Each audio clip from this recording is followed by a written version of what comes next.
Yeah. A friend of mine, Hans, did this like shoot, and apparently he posted on Twitter.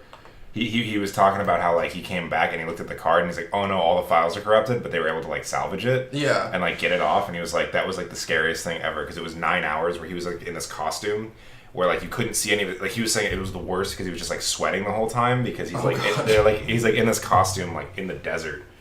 Like and he's like, oh, we thought we lost all the footage, and it's like, no, we got it. Thank God. Like, it was when it comes to that kind of stuff, you're especially the physical and emotional attachment you have to it. Is just like, I swear.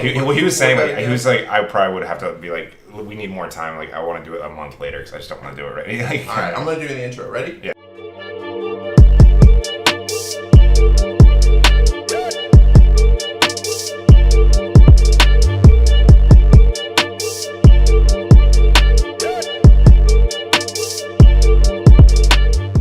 Welcome to the Tim Talksalot podcast. I'm your host, Tim Talksalot, and today I have with me... Kyle, Mounce, do you want me to introduce... Colossus. We're getting all the plugs in here. Yeah, alright. I don't know what else you want me to say, man. We didn't get briefed. Tell me a little bit about yourself. I mean, I know you, but I don't know you. So, if you know me from anywhere outside of this, it's either because you know Tim or because... basically, I'm a freelance editor, a lot of stuff on YouTube. I work for Destructoid, which I know you know, which is like, do a show on there called Pregame Discharge. Mm-hmm. It's probably their most popular show. And then I edit for Oni Plays, which is like a video game comedy channel on YouTube. It's basically Let's Plays. Mm-hmm. It's not super fancy. And I met Kyle by playing Magic 3 years ago. Has it been 3 years? We allowed to curse on this? When did... I should ask. Are we allowed to curse on this? Yeah. Okay, cool. Because, like, if it's like... So, like, when I was doing my Europe vlogs, for example, I had to cut out, like, the F word. Yeah. Just because I knew my grandparents were going to watch that.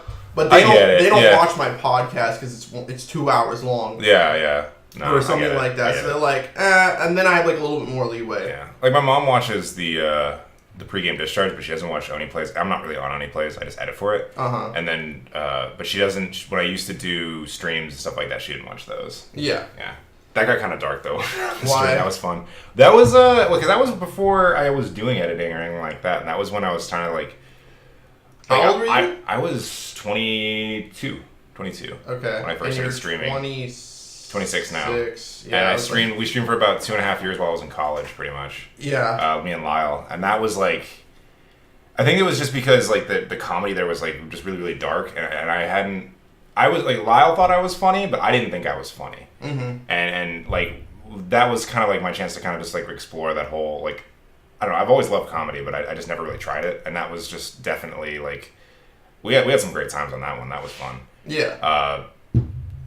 Like we had an entire stream devoted to saying that white people did not have a good enough racist term, so we had to find one that was better, and we settled on day pig. That was my favorite. Day pig? Day pig was our favorite one. Okay. What does that even mean? I don't know. Is it just like a racist word for white people? Yeah, it's just a racist word for white people. I'm like, all right. Honky's too silly. It's not... Honky? Is that the racist white word? You didn't know that? No. Yeah. Oh yeah, totally. I remember I just found out that red-handed is actually like a derogatory term for Native Americans. Yeah, and I'm like, that is so dumb. I always thought when I was growing up it was referring to, I can't remember the Shakespearean play, but there's a Shakespearean play where it's a wife and a husband kill somebody for personal gain, and then she's trying to wash her hands, but she can't get the blood off. I was like, I don't even think I've seen that one. It's not why. It's oh my god! It's like I'm gonna like this is like an actual term. I can't remember what it's called, but like there's an actual like colloquialism around it where like you're trying to wash your hands, but you can't get the shame off, and it's called like it starts with an M, I think. Every time I say it starts with something, I'm always wrong. So. Yeah, I know, right? Yeah. I just feel like it starts with an S, and then it starts with an A. You're like, oh, well, I'm always wrong. I don't know why I thought that. Dude, my dog this morning, let me tell you. Okay. So I knew I had to wake up, because I really suck at waking up early. That's why when we were doing it at noon, I'm like, oh man, should I have done it at noon? Yeah. Now I'm kind of worried, because like I'll normally wake up at like 11 to like 1. 1 being like the extreme end. So I have my alarm set for 9 o'clock. My dog, at 8:50 in the morning, 10 minutes before I'm ready to wake up, starts barking for no reason. And I'm just like, what the heck is going on? And I'm like half asleep, so I'm like, Roxy, shut up. And then she comes into my room, and then I'm like, okay, just like lay down right here and like just chill out. And then she starts barking from my bed. And I'm just like, Roxy, please, just stop barking. Oh shoot. I should have work is like buzzing me. Normally, I'm pretty good about that. Yeah, work is like buzzing me. I just want to make sure it's nothing big. We're just going to put that over here. Okay.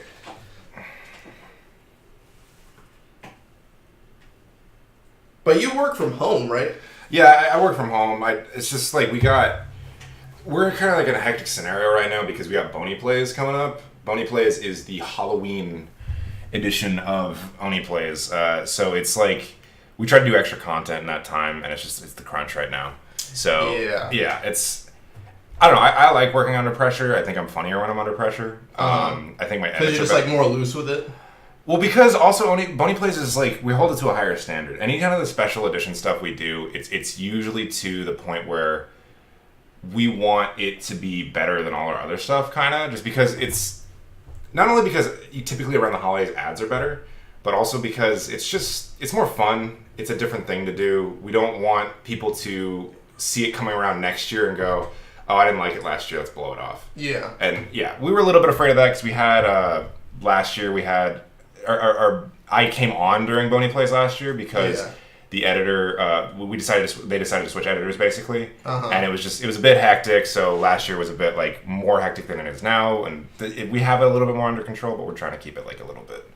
Try to push it a bit, So they're just blowing up your phone? Yeah, they're blowing up. We're doing them. There was like, they're just telling me like, oh, there's footage. That's all it was. Oh. Yeah. They're basically telling me like, hey, there's footage. Can you do the footage today? Hey, bitch, go edit this footage. Yeah. Right? Do your fucking job, okay? They're nicer about it than that. Yeah. But like, when I see people like PewDiePie and people who upload like multiple times per day, I'm just like, how do you It's absolutely insane. Well, that's one of the things about. But he has an editor. Yeah. But that is one of the things about that always I thought was weird about people who comment on YouTube videos and stuff like that. I try not to read them anymore, but when I first got into it, I was reading a lot of them. They're like, wow, you guys didn't like you miss. I remember we were trying to do double uploads and we were doing 9 a.m. and 10 a.m. every day, 10-minute episodes. Now we've kind of switched it to doing 20-minute episodes once a day. Oh, okay. And which is a lot easier, I think, but because then not everybody has to be on the ball. It's technically the same. Yeah, it's technically the same, but it's not like because typically what it would be was I would do an episode of a series and then Lyle would do an episode of the series. And then we'd like both have to have something ready. But if one of us couldn't work, then like I'd have to pull overtime or something like that. Or if I wasn't there, he'd have to do double. Yeah. So now it's just like I can do a 20-minute episode in 2 days, and he can do a 20-minute episode in 2 days. But it's just got like, but like when it comes to like just how it used to be, it just wasn't as organized. Yeah. So now it's a bit more organized. Well, like when did Destructoid become established? The Destructoid has been around for a long time. It's just one of those. They got kind of, along with a lot of video game journalists during the whole Gamergate thing, a lot of them just got like hit when they probably shouldn't have. Destructoid was really out of like the blast radius for that, but unfortunately, I think that just the trust wasn't reestablished by them. Like just everybody like didn't want to talk about, like didn't want to listen to any games journalist for like a while. Yeah. And unfortunately, like Destructoid wasn't in like the position to pick up the pieces. So they just didn't. Like I can't really comment because I don't know the inner workings of the company. I'm a freelancer. Yeah. But who technically owns the company? Technically owns the company is the same guy who owns the Escapist mag, I believe. Oh, really? Yeah, I didn't. Oh, I was under the impression that Lyle owned Destructoid. No. No. Me and Lyle are both freelance for Destructoid. We just happen to be the most popular people on the channel. Oh, okay. They're a lot of like it's just a bunch of hardworking like. I don't know. I can't say enough about those guys because they write like multiple times a day and they work really, really hard. And for them to like put us up on the show is great, and I really appreciate the opportunity and all that. So, but I don't know the inner workings because the closest thing I'm involved in is they have a Slack, which is like a workspace kind of. It's like Destructoid, but for like working. Okay. Or no, not Destructoid. What is it? Oni Place? No. Discord. Discord. Oh, Discord. I don't know why I misspaced. Destructoid Discord got mixed up in my head. Discord, it's like a Discord but for workspaces. I'm involved in that. That's the closest. Slack. And then Slack. Yeah. Mm-hmm. And I basically just like I send an invoice every couple months, and that's really okay. That's it. That's my closest relation to them. But all my interactions have been great, and they seem pretty cool. Okay. Can I just say that tweet where you were like. You were staying over at Lyle's house once. Oh, yeah. And you were like... That's a real thing. Alexa, lights on. And you're like, oh, wait. So I forgot. So if you haven't seen the tweet, it's basically because Lyle is... I like to describe as... He likes... He's like Willy Wonka if Willy Wonka was the most ridiculous drunk you've ever met. He's not really a drunk, but it's like if Willy Wonka was a drunk, that's how he would act. Yeah. The dude is like... I've known the guy for I think like 14 years, and he's like the silliest person I know. But he just loves to do things that like make him laugh, and I think that's why he got so popular. Mm-hmm. And so he has this like thing where at his house he has the Alexa or the Amazon Echo. Yeah. And he bought these light bulbs that like you can control with the Echo and change color and stuff like that. Yeah. So he has like this whole house rigged on like this system where instead of like calling it the living room, like he called it this bitch. So to come in and you can't like turn the lights off because my dad works for an internet provider. And he actually has that internet provider. And he called me one night and he's like, I can't turn my lights off because the internet is out. Call your dad and tell him to get it turned back on. It's like 3 a.m. and he's like... Turn the lights off! Yeah, so he can't sleep. Oh, Jesus. And I'm like, oh my God. Awful. So yeah, like just this one time... So basically, like this one time I was at a party with him. He headed back a little bit earlier than I did. And I needed a place to crash because I drank too much. Mm-hmm. So I walked back to his house and... while I'm at his house, I'm like, Alexa, lights on, and then like nothing happened. And I was like, what the fuck? It's like, oh right, Alexa, turn this bitch on. Yeah. And then the lights came on. And then I saw the video, and it was like turn on the lights in my manhole. Yeah. No, he has a recording space underneath. So like the Harry Potter like nook. That where Harry sleeps. Yeah. He turned that into a recording booth, and it works actually really, really well. But he called it his boy hole, so he says... Oh, his boy hole. Yeah, Alexa, right. Turn on my boy hole. Not my manhole, of course. Yeah, you should definitely... Lyle Rath on Twitter, follow him, he's great. Yeah. I get most of his stuff... I don't even know if I follow him, but I get most of his stuff from either you or Chris Reagan. Yeah. Oh, yeah, Chris Reagan, yeah. Chris is a great dude. We actually did a video with him that I shot, which was... Chris goes to see a therapist, and Lyle plays a therapist. And I was actually like...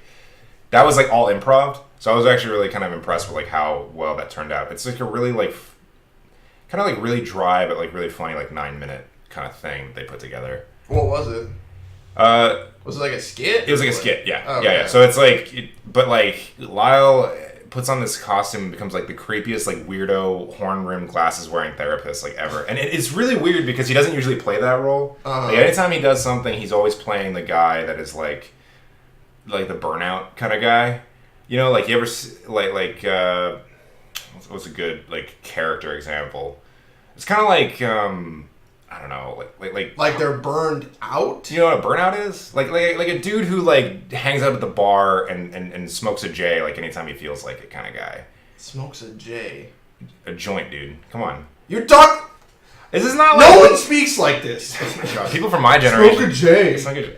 Yeah, millennials. Let me get some of that cricket, boy. I bet you. People speak like this. I didn't expect you to be more proper than me. You're the one wearing Supreme and shit. God, I'm wearing a shirt. I'm wearing a shirt that I'm not even wearing Supreme today, bro. No. Come on, get off me. Well, you're wearing a shirt that says Flex on it, though. That's because it has to do with this jersey. Well, technically they're not from the same album, but they're from the same boy, Logic. Shout out to Logic. All right. That's my boy.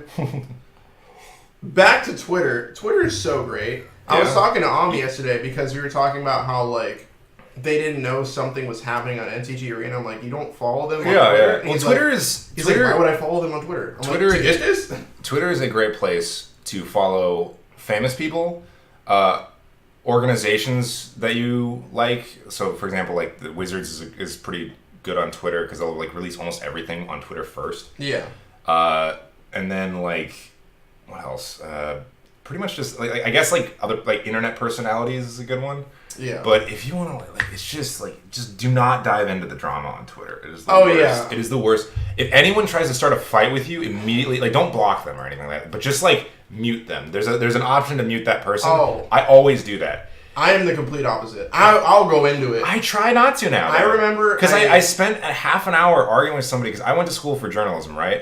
So I'm very, very, very familiar with copyright law because they hammer it into your skull while you're there. And this dude is trying to, like... So it actually involves Blue Yeti a little bit, because this guy was did a review on the Blue Yeti microphone. And he didn't... So he obviously doesn't like it. He says it's like the Blue Yeti is like an X amount of dollars...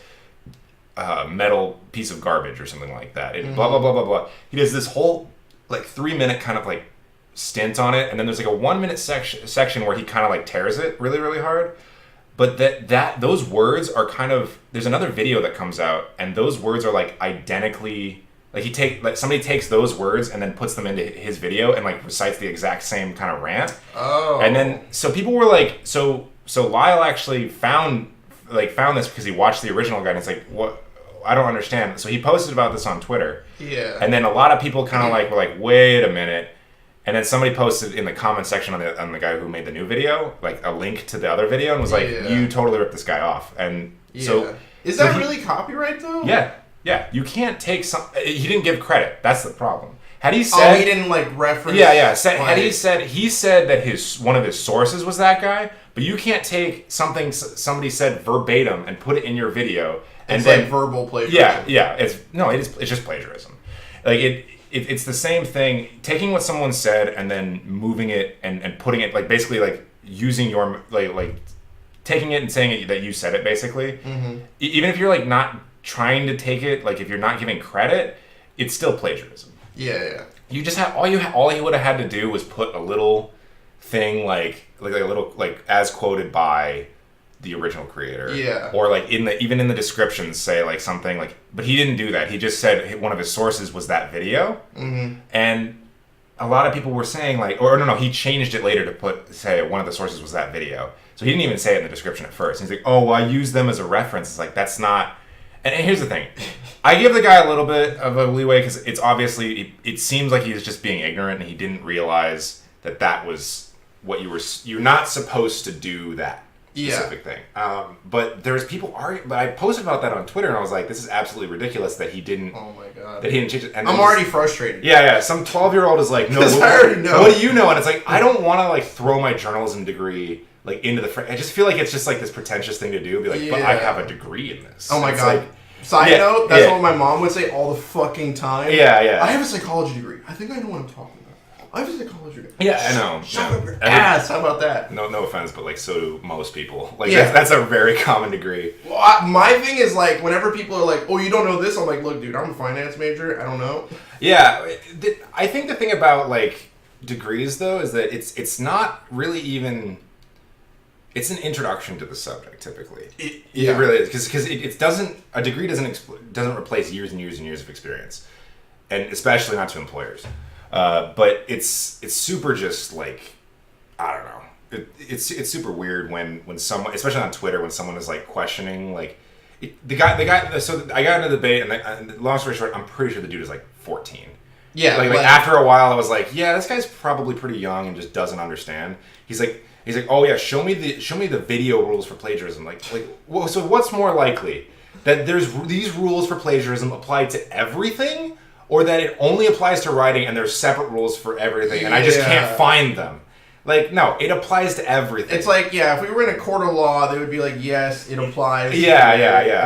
There is a certain extent to fair use and stuff like that. If you take something somebody says, as long as you credit them and it's commentary, it's totally fine. Yeah. If you're saying, I agree with this person, here's a clip from their video, he would have totally been in the right to do that. Mm-hmm. But he didn't do that. Yeah. So it's a bit, I don't know, it's a bit weird. Even nowadays, like, people are so afraid to do commentary over videos because they know they're going to get copyright striked anyway, just because of how YouTube's algorithm works. H3 had that whole lawsuit. a while ago that which thank was God huge, he won that. Yeah, huge. Well, I mean, like if fair use wasn't a thing, like I probably couldn't be making pregame districts because we use trailer footage all the time. Yeah, and we actually have to flip a lot of the Nintendo stuff. Yeah, that's what Nintendo people do now.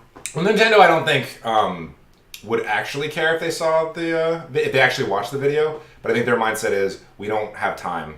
So anything that uses our content is just going to get flagged. Oh, no. Nintendo Japan and Nintendo America, way different philosophies. Yeah. Nintendo Japan's like, no, we don't want anyone using our content to make money. But I'm pretty sure Nintendo Japan calls most of the shots. I mean... Content ID, though, is just... I think technology is something weird enough that Nintendo has always been behind on. Because if you look at like anything Nintendo does, it's always a step... Even now, they're like, oh, Nintendo Online... You can talk to your friends on Nintendo Online. It's like that's kind of like where was this like 5 years ago? Yeah. But it's not even. They're like, oh yeah, but the Switch doesn't actually have like a microphone in it, so you actually have to. And I was like, okay, can we buy a headset or something? No, even better. You can basically just use Skype on your phone. Like there's a service that will connect you to people in your game. Or to friends or whatever, but it's just Skype. It's literally just Skype, and then like they're trying to advertise it as like, oh, someone can see you playing on the couch and walk up behind you and like, join the conversation. It's like that is not a feature. that is what people who play games usually don't. Yeah, I was like, this is what we're used to. Yeah. It's usually pretty annoying when you're playing like Xbox or something like that, and then like your mom tries to talk to you or something. Yeah, it's like it's like no. Kids do not like... I hated it when I was a teenager. I had a room in my garage that was only for video games, and it still got annoying when my mom would like knock on the door every once in a while. Yeah. Because like I don't know. Unfortunately, you could just pull the mic out, but it was still kind of weird. Biggest troubles back in the day. Yeah. Mic getting pulled out. Oh my god, I was a fucking demon child when I had Xbox when I was in high school. Yeah. Oh my god. If I look back on it now, I'm just like, dude, you like were addicted. Yeah. I think when it comes to games, it's not really like an addiction because you don't need to do it. Yeah. Like, you're not going to die if you don't do it. I think it's more of just like this... It's like you would rather play video games than do other stuff. And that's the issue is like... I think video games are a great like time killer. I have nothing to do in this frame of time and I want to do something that entertains me. I think it's better than television or... Because like... I don't know. For a while, like my when I was just out of college, I didn't have a job, and I was just like, my whole day was like applying for jobs and then like just playing video games. That's all I did, and it wasn't like my best time because I was like doing like that was the time where I think I probably just like did all the stuff that you're not supposed to do, like drinking alone, and like I don't know, just like. I didn't shower sometimes. I felt like it was just I was depressed. Like there's no real ifs, ands, or buts about it. I was depressed. Yeah. And it was because like if you don't, I think that's one of the things that I don't like about the current state of the work environment is that like it's very very hard nailed where it's like you won't hire me because I don't have experience, but I don't have experience because you won't hire me kind of thing. Exactly. Yeah. So that sort of mentality is like, but that was the thing that bothered me is like I did have experience. I had worked for PBS in Arizona. I had done an internship with an advertising agency. I had some experience, and if they had called my references, they would have heard that I had worked very, very hard there. But like they don't want to. It's since it's all like in a computer now. It's all math. So they're just like, what are the best candidates? Tell me, computer, and it tells you.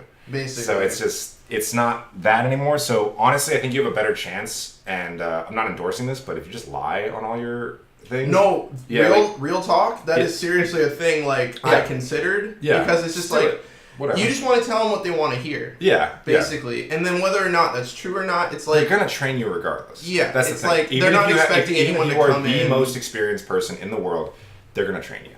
Yeah, and tell you how everything works, and then you can just like figure it out. Like I tell a lot of people that I apply for. That I know how to do graphic design, and I do. I just not very well. Yeah. And it's like, here's the thing: when people ask, like, they're like, "I want a videographer who can do like some shooting, some graphic design, and editing." It's like you just want an editor. That's all you want. Yeah. You just think you want this other stuff just in case you need it, and I can do it just in case you need it. Mm-hmm. But if I'm doing that full time, I won't be able to do it. I'm just not competent enough to do that. But doing it sometimes, yeah, I can. Yeah, that's the great thing about now. Yeah. Because, like, knowledge is so publicly accessible that anything you want to learn, as long as it's not something that's very technical. Yeah, it's on YouTube. Yeah, you could just learn. That's how I learned After Effects. Yeah, exactly. I'm still not very good at it, but it's like I can do it. Yeah, After Effects is hard. After Effects is. Ugh, I don't like it. I remember I spent probably 2 hours working on a 5-second animation. I'm like, damn, that looks so good, but damn, that took so long. The best way to do it, there's actually this guy. I'll see if I can find the videos. He talks about rigging a puppet basically in After Effects, and then you can just move it around for animation and stuff like that. Rigging a puppet. Yeah, so it's what does that even mean? You basically just make different assets for different joints. So you make a torso asset. So it's it almost looks like the same thing that they use in Archer. So you know how Archer kind of almost looks like they're you ever watch Archer? Oh, you were talking about the TV show. I thought you were talking about some program. I was like, yeah. No. TV show, the Archer TV show. It kind of looks. The animation is definitely. I don't know if they do it in After Effects. I think they use Toon Boom. But it's this program that you can basically create a puppet and then just move it around. It's the same philosophy behind 3D animation, except it's 2D. Mm-hmm. So it's, I don't know. Animation is something that I know a lot of people who can do it, but I would never say I could really do it. I do a thing that is like animation and pregame discharge, where I do what's called tweening, where I move stuff inside a timeline. Yeah. But it's not really technically animation because the machine is doing it for me. So it's it's I'm telling it to go a direction, and it's very, very limited. So it's not really animation. I'm animating something, but I would never call it animation. Well, if you made art in Photoshop, would you say that's art, or would you just say that's Photoshop? If I Photoshop something, I would call it a Photoshop. But if I created a piece of art in Photoshop, I know a lot of people who do that. So there's a lot of people who make art using Photoshop. I know that there's this artist that she basically has these lewd photos, but then she'll put architecture over key parts of it so that it looks like an illusion almost. Oh, but that's still art in Photoshop. I mean, I think the thing about it is that yes, I am animating something, but I'm not building the animation from the ground up. I don't know. That's why I wouldn't call it animation. It's really just kind of because everything I use is an asset that I'm finding with a Google Oh, it's not your asset. It's not my asset. I'm building it, but I'm putting it all together, and it's all kind of picked by me, but I don't create really any of it. You probably could call it animation. I just choose not to, sort of thing. Okay. Yeah, it's I don't know. But you know what we got to talk about? Did you see the new H3H3 video? It came out yesterday. I just saw it. I saw it. I didn't watch it. Oh, I watched it. What? It's great because what was it? The greatest cameo I think of all time that I've ever seen. I don't even remember what the freaking. It was about this. It's about this show that they based off that Colby Persons video where he kidnaps, he does a fake relationship with Oh my god! Yeah. Yeah, he does. So it's a Colby Persons video where he does a fake relationship with a teenage girl, and then he gets the parents involved, and the parents surprise her. Yeah, I saw that title, and I was like, no, I don't want to watch. It's super weird. It's I catfish my own daughter or whatever. Yeah. I'm like, I don't want to watch this. But it's so weird because it's a show on TLC. I don't think it's called I Catfish My Own Daughter. I Catfish My Kid on TLC. Yeah. Oh yeah. So I Catfish My Kid on TLC. That's a real show, and the host is... I don't know if you ever watched SourceFed.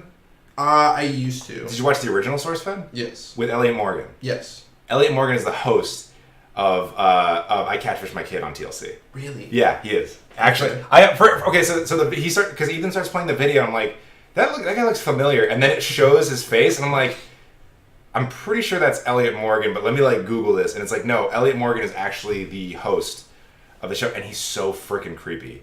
Oh yeah, he's super good at that. Yeah, no, but that's the thing. It's in this thing. It's he's trying to be genuine.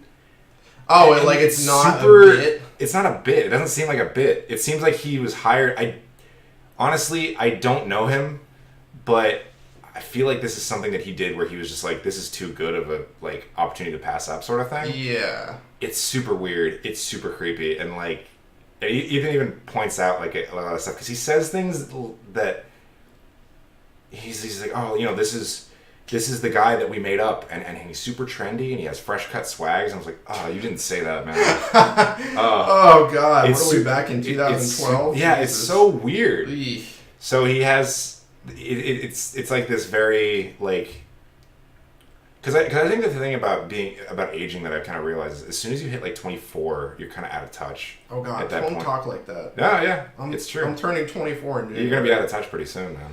I honestly, I don't feel out of touch just because I'm so connected to social media and stuff like that. But that's the problem. So I'm pretty woke when it comes to that kind of stuff. Oh, okay. Yeah, so you're using terms like woke. I've been using terms like woke. Yeah, exactly. No, but that's my point. As soon as those go out of fashion, though, how are you going to adapt? How are you going to stop using woke? Woke? I remember I had to stop using lit. No, not lit. I still use lit. Jeez, man, like this is stuff. This is what I'm talking about. You're not even familiar with the terms that I used to use when I was like. Well, yeah, like J. How is that like not common knowledge? Everyone calls it a J, a joint, a spliff. Like, come on. Well, wait, a joint and a spliff are two different things. Oh my God. But it's just, I'm saying they're all in the same family of things. Sure. Like, it's not, I know a joint and a spliff aren't the same thing, but it's like. I don't know, Kyle. You sounded pretty out of touch. I don't really smoke weed that much, okay? Like, it's not really a thing I do. Yeah, I mean, you don't. It's legal here, so I can say whatever the fuck I want, but it is not some. And that's why I'm so surprised you're not familiar with the terminology, because I think kids these days, it's so passé. Kids these days, hello, fellow kids. Yeah, exactly. No, but that's what the Elliot Morgan thing feels like. It feels like that meme. Yeah. And that's what I'm saying. Is like it, but you don't even have to be that old for that to feel that way. I feel like if I went to I feel much older. If I went to a college party now, I don't think I could fit in, because I would get, honestly, for two reasons. One, I'd get annoyed and I'd probably out myself. If I shaved my face, I think I could look young enough to fit in, right? Yeah. But I would just out myself, I think. I would talk about something that kids don't talk about, and then they would be like, why do you care about this? Like, we're talking about who was on The Bachelor last week or some shit. I don't know. Dude, what do people your age do now? Because I don't even fuck with 21-year-olds. Yeah, exactly. Because all they do is just drink like crazy. And it's I'm like, just, yeah, you're 21. That's the other thing. I get it. It's super weird, like, when you look back on, if you don't drink as much as you used to, you look back on how much you used to drink, and you're just like, why though? Like, why did I drink till I got sick?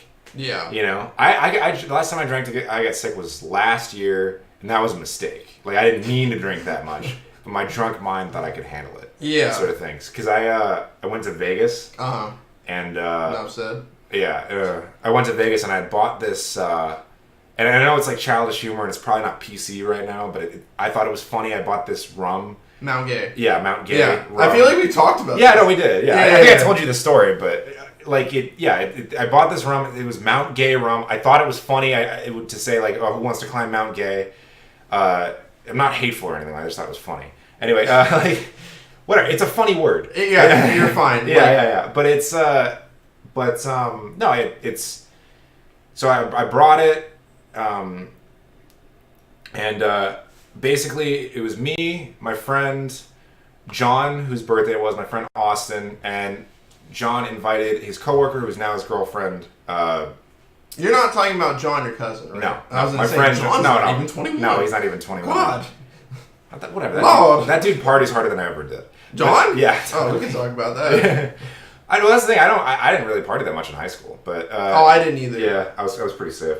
But what was it? So anyway, we're drinking it. Like I'm like, this stuff tastes like lighter fluid. Does anybody else want to drink some?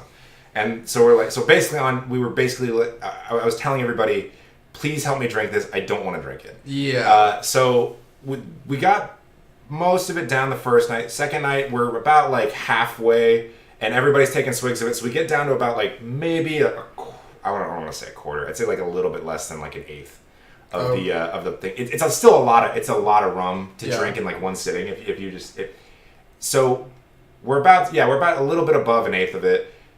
I'm like, all right, everybody, we're gonna go to the movies. Everybody take a swig before we go because we're gonna go watch Jurassic World. What were we gonna watch? No, Planet of the Apes, the newest Planet of the Apes. And I'm like, I don't think it's gonna be very good. I was wrong. It was actually pretty okay. Although I did not see it that night. So basically, what happened was I said, everybody take a swig before we leave. We take a swig, and then everybody takes a swig. I'm about to take mine, and then John, like an idiot.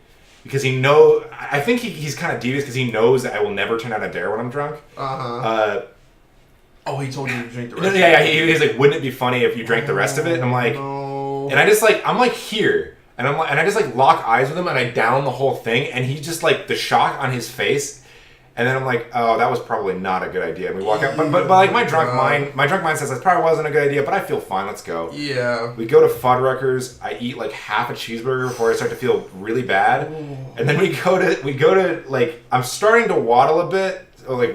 So my friend Austin's kind of like we're walking and he's got his hand on my shoulder and I'm like, I'm fine. I don't know why he has his hand on my shoulder. And then we get into the movie. And I'm immediately in the previews, my friend Austin was like, dude, you like stood up like you're the Manchurian Candidate. Like you just stood straight up and were like, I need to go to the bathroom. And you left. and I left and I'm like, and I just remember that like Did you make it to the bathroom? I made it to the bathroom. Okay, good. I've never thrown up.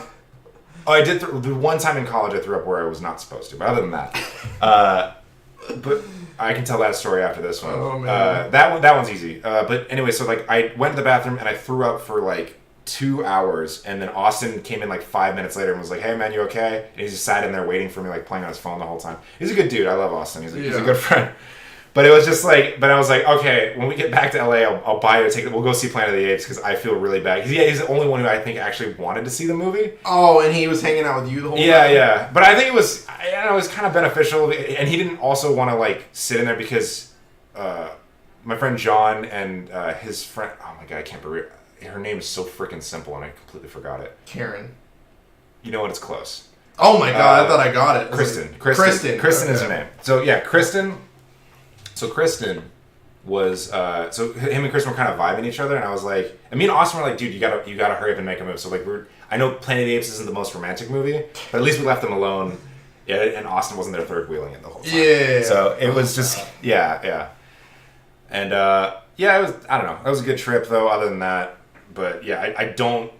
Since then, I don't really drink rum. The only drinks that don't really get me so drunk that I get sick is like tequila and whiskey. I can drink a lot of that, and I'll know where my limit is, and I don't get sick. If I drink a lot of whiskey, I get fucked up. Yeah. No, I get fucked up, but I don't ever get sick. I've never been sick off whiskey. I've been sick off vodka numerous times. I think I've only been sick off whiskey. Yeah.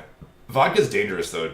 I think the reason is because I drink a lot. I can drink a lot of vodka and not notice. Yeah. And whiskey I get sick of the taste after a while, and I don't want to drink it. Like Jameson whiskey or like Jack Daniels? Jack Daniels typically. Okay, fuck Jack Daniels. I love Jack Daniels, man. I like Honey Jack. Oh, that's pussy shit, man. I don't know. Well, exactly, because I don't want to fucking drink Jack Daniels. I'd rather just have Jameson. See, that's another thing I don't get about kids that age is that they don't, or kids that age, they're 21. But people that age is that they're like, oh, I want to drink, but they're always drinking vodka and like this other stuff. It's like, here's the thing about whiskey and rum and tequila. It's acquired taste. It's like coffee. Yeah. They're willing to drink as much crappy coffee as whatever, but they'll drink, or like their herbal teas and crap like that. But when it comes to whiskey, it's just like, it's you're supposed to sip it. Don't shoot it, sip it. Yeah. Put a little bit of water in there. It's fine. That's how, what's his name? Frank Sinatra used to drink his whiskey. Mm-hmm. A little bit of water in it. At least that's what the Jack Daniels commercial said. Yeah, I was going to say. Who knows if that's actually true. Yeah. But no, it's fine to drink your whiskey. Put some ice on it. It's fine. Yeah. But whiskey is definitely something. Have you ever had scotch? Once. Yeah. My Scotch is strong. Yeah, it's strong. Oh my God. But it's smooth. It's like yeah, it's definitely smooth. Unless you have like bad scotch. Nice single malt scotch. What even is bad scotch? Yeah, it burns like hell, but it's probably. Good. Yeah. But no, when it comes to drinking though, like I try to keep it cool a bit now too. Mm-hmm. It's just because I think when I drink too much, I get too comfortable. Yeah, when I start getting like tipsy, I become more of like a yes man. Yeah, and kind of like a hype man. But that's the thing though. There is a good like little medium. If you drink, I think for me it's about 3 beers and like 2 shots in. 3 beers, 4 shots. Yeah, 3 beers and 2 shots. Like I'm drunk, right? Yeah. Maybe a little bit more than 2 shots, but like I'm drunk, right? But I'm not belligerent and I'm not like annoying. Yeah. I know when to shut up and I know like how to be respectful and stuff like that, but I'm charismatic and I'm not nervous. Yeah. Because I usually have pretty bad social anxiety, but alcohol kind of alleviates that a little bit. Mm-hmm. So if you ever have anxiety, alcohol will solve all your problems. That's what I'm trying to say. Not actually, no. Don't do that. It's weird because I've met people who are like, they have like really bad anxiety and I just like never knew. Yeah. And they're like, they'll be at a bar. That's why it's called liquid courage, though. Yeah. They'll be at a bar and they'll be like, They're like, I need help. And then, like, she'll just be bent over, like, oh, I think I'm having a panic attack. I'm like, oh, shit. Yeah, like, that is weird that some people have. Okay. I've seen people have panic attacks when they smoke, but not really when they drink as much. Yeah, and this person in particular, she doesn't smoke weed. Oh. Yeah. And I'm like, but that doesn't make any sense, because that seems like it would would you take the, what was it, the CBD? The CBD oil? Yeah, CBD oil apparently is, like, all the good stuff without any of the paranoia or the mind-altering stuff. Yeah, that's what Chris is trying to get his girlfriend on, because she takes 800 milligrams of ibuprofen a day. Shit. Yeah, no, seriously, do it, because my uncle, he had a chronic pain in, like, his knee and his back, because he basically just, like, the dude never said no to, like, any, like, physical challenge or anything like that. He was a surfer for a long time and all sorts of stuff, so all his joints are just messed up. He didn't take care of himself, sort of thing. But we always do this hiking trip up in Yosemite like once a year. Mm-hmm. And last couple of years, he just hasn't been able to keep up. Like everything hurts and everything like that. But this year, he was doing great. And I'm like, well, what did you do? He's like, well, before I go hiking, I take 2 drops of CBD oil and put it under my tongue. Mm-hmm. And I feel fine the rest of the day. I was like, that's awesome. Yeah. And I don't know, I might have to go on something like that, because tall people is just natural that you're going to get messed up. And CBD is great because some of them... Well, you can either get one that have like a lot of THC and get like high too, but a lot of people don't want to get high. No, they just want to it's a medication, it's a pain reliever. Yeah. Yeah. Just that's the thing about it though, is like I know a lot of people who have been on pain relievers and stuff like that, and they just get zonked out though if you take a little bit too much, or you're feeling like you're having a bad day. It's like, well, do you want to sit in pain all day, or do I want to just be like floated like it, in the rafters for the rest of the day?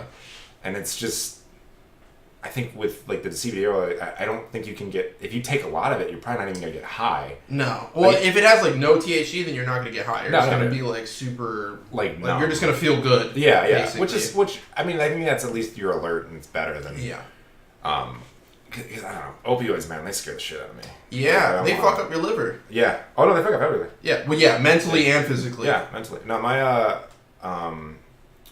my grandmother, after my uncle passed away, was very, very, very dependent on certain types of like opioids and stuff like that. Antidepressants. Yeah. And unfortunately, we really think it affected her mental health, because she has dementia now, and we really think that kind of might have sped it up. Yeah, you're messing with the chemicals in your brain. Like that can't be healthy if you're doing it too much. She was doing it too much. There's no ifs, ands, or buts about it. She was doing it too much. But I don't know. So it's just it's stuff like that where you have to kind of take into consideration, like I think there's all these people like the Jordan Petersons of the world and all these other people telling you, take mushrooms and stuff like that, like do it once in your life. Sure, but when you're old enough. Yeah, well, yeah. When you're in a secure place, whatever. If you want to do that, LSD or whatever, do it. But there's been numerous people who did LSD in the 70s who now have schizophrenia. It's just like things like that can happen. Like. There was this guy I knew in high school. So just be careful. Like, it's whatever. There was this guy I knew in high school. He did a lot of, like, acid. Acid is, what is it? What I just said. I can't believe I'm forgetting what I just said. LSD. Acid LSD. LSD. Yeah. And, like, literally by the end of senior year, he was walking on a cane. Yeah. And he was just, like, fucked up mentally. Yeah. Like, literally going insane. And I'm just like, dude, that's why you don't take, like, mind-altering drugs when you're a kid. Yeah. Because... Well, you can take them, just don't keep doing them. Like, it doesn't make sense. But even if you do it once, they say it like, changes your... Well, I mean, drinking does, too. Underage drinking, they said, like, can affect your brain into adulthood because your brain's not done growing yet, and it kills brain cells. So which I think, like, is... Like, just don't get wasted all the time. Whatever. Like, but that's the thing, when you're, like, these 21 and unders, like, that's all they do. They just get wasted. Yeah, it's just... But it's stupid. I don't know. There's to an extent, like, it's just kind of one of those things where... I don't know. I think you kind of, like, find that medium, and then you're just like, okay, I will never drink that much again. Yeah. And then, like, you'll slip up a couple times, but you have to... I think getting, like sick drunk is, like, healthy at least once.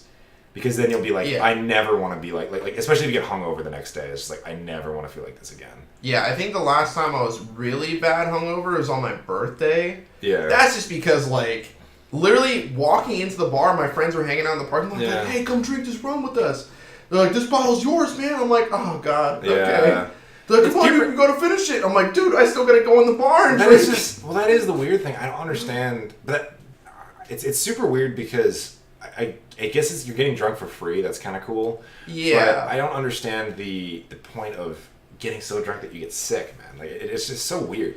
It's always been like it's like a cultural thing here too, in a lot of places, I guess, that you get so drunk that you get sick. Yeah. And it's super weird that like our culture's like, yeah, that's what you want to do. It shouldn't be a thing. Yeah. Like no, but like why would you get so drunk that you get hungover? Because I think I'm having fun when I'm in that charismatic state, but once I go past that, I start to get like I start to get self-conscious because then I'm thinking like, oh man, I know I'm being an asshole right now. Yeah, I've had enough bad experiences being drunk. Like for starters, I had one instance where we had a piñata that was full of like mini drinks, and I had like 5 of those. Yeah. And they were all different ones, and I got so fucked up that I was literally laying on a chair. Yeah. And they were like, Tim, can I record you? I'm like, and I was so fucked up that I said, yeah. And I literally, it looked like I was drooling. Yeah, And then like my ex was there, and she touched my shoulder, and I was like, don't fucking touch me. And I thought I was thinking that, and I said that. No, that's the difference. Yeah. Alcohol, that's one of the things I don't like when people say like, oh,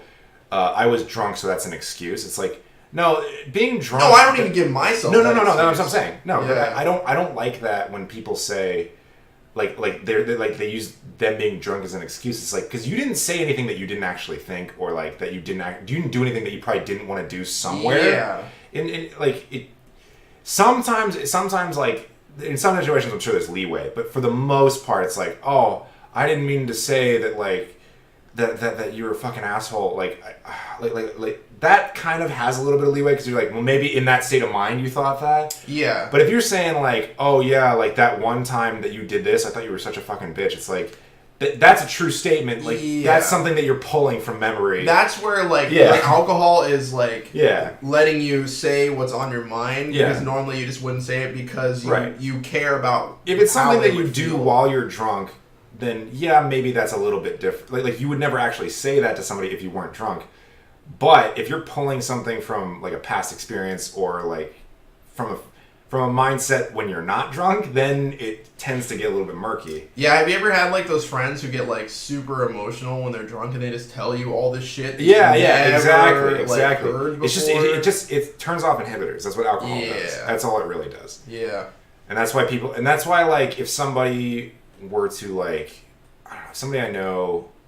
Say I'm in a relationship with somebody, right? Mm-hmm. And they like, if they like made out with somebody, I probably would be like, yeah, I don't really see that as a thing that like super bothers me because you did it and you were drunk and like you probably just in that moment felt like it was okay. But if you were to do it with somebody that like you knew and you had like emotional connection to like then I'd probably have problems. You know, like that's something where it's like, well, that means that you were able to like push all the shit that like should have been blocking you, like I have an emotional connection to this person, stuff like that. That's not cool. Yeah. Like that would probably be like, okay, that's not all right. Yeah, when that's just some random person, like it's like, okay, that's a lapse in judgment. When that kind of stuff happens, then you know, like, oh yeah, the relationship's in trouble. Yeah. Because like, I don't know. It's like I could be cool and let this go. But I know that this could be a thing that's just going to carry on. No, exactly. Yeah. So it's just like not always worried. I've seen it happen. Yeah. Like it happened to one of my friends. Yeah. And I was just like, oh, this is awkward. Yeah. I don't know. Well, that's the thing about it's so weird how like so you're almost 24, right? Yeah. We're only like a few years apart, but I feel like our experiences growing up were vastly different just because of like what was going on at the time. Like, I think people of your age are kind of like more past like sex or anything like that in terms of a relationship than my generation is. What do you mean? Well, like the whole polyamorous thing and like people just like hooking up and all that culture. I didn't have that when I was like. That's a big thing with my generation. No, yeah, but you know what it is? It's because we're pre-Tinder. Like 3 years apart. I'm pre-Tinder. Yeah. I'm pre. All that sort of thing, but you're not. Like you when you became an adult, Tinder was a thing, and it existed. So like I actually never used Tinder or anything like that because I got into a relationship right around the time it came out. Yeah, and I'm still in that relationship. So it's just like it's super weird, you know. I don't know. I never understood it because when I was that age and like the hookup thing was like it wasn't as easy. Mm-hmm. You had to like meet somebody at a party, talk them up. then hang out. Like Netflix and chill was like the closest thing that you like had. But to set up the Netflix and chill, you had to like establish a relationship. You had to have chemistry. Chemistry, and you had to actually meet the person face to face. Yeah. You don't. I met people I know have had relationships online, and it never really felt like it always got to the point where they were like, yeah, they do the Skype thing or whatever. Like it's like phone sex, but like there's visuals kind of thing. That's what it is. I would never do that. It's super weird. It's so fucking weird. Yeah. It's like, yeah, I'm okay. Like we could just do it like whenever you want to actually do it. Yeah. But it's. I mean, like more power to them if they want to do it that way. But there's people I know who've had like relationships with people in other countries or like other. No, like one of my friends, she's dating someone who is from France. Yeah. That lives in France and their life is in France. Yeah. But she's like, she does this long distance relationship. He's coming back in November. Yeah. But I'm like a little worried about it because like she'll do things sometimes that make me kind of be like, well, if he was here, you wouldn't like want to do that. Yeah. Well, but that's the thing about. That's the thing I'm saying about like your guys' generation too. I think sex is like not a thing. It's not like it's not. There's no emotional attachment to it as much anymore. For sure. Because when I think there's also a difference because like the girl I'm with right now, she's a little bit older than me. So I think. Oh, she is? Yeah. How old is she? Like 29? She's 31. 31. She's 5 years older than me. Damn. Yeah. Which is that's the thing. When we met, I was 22 and she was 27. Yeah. So you were both adults. Yeah, we're both adults. So it was a little bit different when we met but like I mean the older we get, I think the less differentiated it kind of gets because it's now like I think we agree on more things than when we did when we first got together, sort of thing. What I think is weird is when 23-year-olds are dating 35-year-olds. No, that's weird. I'm like, that's fucking weird, dude. Oh, it's 100% weird. I'm like, why are you doing this? It's not because it's especially weird when it comes. It's only a thing with women. Well, here's the thing. When I first started dating my girlfriend, the only time that we had like a little bit of a disparagement was when our lives were in different places. So like when she graduated college, she's looking for a job, stuff like that. I'm still in college. Yeah. That's where I think things get complicated, is when your lives are in two different places. Mm-hmm. We stuck it out, and like now we're in the same place where it's just like we're just trying to make enough money to move into a place together. That's really what it is right now. So that's the sort of thing where it'll come back eventually, but that's when your priorities are in the same spot. Kind of thing. But I think that when it comes to like dating somebody, if you're 35 or like above 30 and they're like just becoming like 23 now is just becoming an adult. Basically. Yeah. You're coming out of college. You're just becoming an adult. Mm-hmm. That age is a very complicated time because the person who's above 30 has to have their life together already. Or if they don't, then what do you... If they don't, then that's like super weird. Yeah. Well, not even like their life together per se. It's more like they have to be in a position where if shit were to hit the fan, they would know what to do. Yeah. When you're 23, like you have your parents to fall back on and all this other stuff. To an extent, the person who's older should have a fallback plan or like know what they're doing enough to make money, kind of thing. Yeah. But if they're dating somebody who's 23, what that 23-year-old to them, in my opinion, is it's like either somebody that is dependent on them because they don't know what they're doing, but the person who's older knows what they're doing. Yeah. Or they're dating this person because it's like something that they feel like they missed out on when they were younger. I've seen that before, where they're like, oh, I never dated somebody of that age group when I was that age. I was always like a loser. Oh, like how there were the high school girls who dated like 20-year-olds? Yeah. Well, that's the thing. I don't... Woo! Yeah, but it's just... To me, but to me, I feel like it's almost always... Not almost always, but it's like... You're either like just in that same phase of your life, which is super weird if you're that old, and like the person's 20. If you're 21 and you're dating a 30-year-old or a 33-year-old or something like that, who is in the same phase of their life, that's weird. Like, that person has not figured out who they are or like what they want to do yet. Mm-hmm. And if they have, they should be dating somebody at least a bit older than you. Yeah. Like 26 I think at the youngest, pretty much. Which, shout out to my coworkers, because I do have a couple of coworkers who are like 30 and they're like 31. Yeah. And I'm like, well, those guys are cool because like I know them personally. Yeah. But I can see how like other people would be like, yeah, it's kind of weird that like you're 30 and you're a server. That's how I think girls think of me when I'm on Tinder. Yeah, and they're like, you're 23 and you're a server. There's nothing wrong with that. Because I've met girls who are like, I want a successful guy. I want a guy who's gonna like draw stacks on me. But here's the thing, that's something that I think is inherently unrealistic, and I think in a relationship that's something that I don't want to be with a girl who like is dependent on me. I look up to my girlfriend a lot because she's not dependent on me. Yeah, I think if you're too dependent on each other, it gets annoying. Well, it's not even just that if you're too dependent on each other, it's to the point where that person shouldn't be the thing that completes you, I don't think. Yeah. I don't like that frame of mentality, and I think there's a lot of people who exist off of this idea that, like, I need to find that person that's going to fix all the broken things in my life, and it's just like, no, that's not what... You should be 100% you, and then meet another person who's 100%, and then, like, together you're 100%, if that makes sense. Like, it's... You're your own, but apart you're still 100%. You know what I mean? Like, you're individuals that get along really well. Yeah, like if I didn't see you for a week, like we would be okay. Yeah, exactly. I don't. My parents, how they've made, like whenever I look at somebody who's been together for more than 25 years and like they still like get along really well, I always look at that and be like, wow, that must be hard. Like my parents have been together for almost 30 years now. Yeah, and it's like, and with most of my friends like having their either one of two things, like their parents are divorced, or they really shouldn't be together. Mm-hmm. And I think divorce is fine, typically, if the parents aren't meant for each other, and for whatever reason they thought they were, and then they're like, well, we made a mistake, that's fine. I don't think there's anything wrong with that. Mm-hmm. But I think it's even worse if like you stay together and you shouldn't be. Yeah, because I see that all the time. That's bad. Because I'm just like, you hate each other. Yeah. Just like, what are you doing? Yeah. You're borderline cheating. Yeah, like, it's easier to stay together than it is to be apart, sort of thing, and it's just super weird. And relationships are complicated and they're hard, and like being in a 5-year one, like it's honestly probably the hardest thing I did. It is super super difficult, but not because it's like, but not in a way that's not worth it kind of thing. Mm-hmm. Like it's totally worth like any kind of difficulty we have, like after the difficulty's over, it's completely worth it because we're stronger as like a couple sort of thing.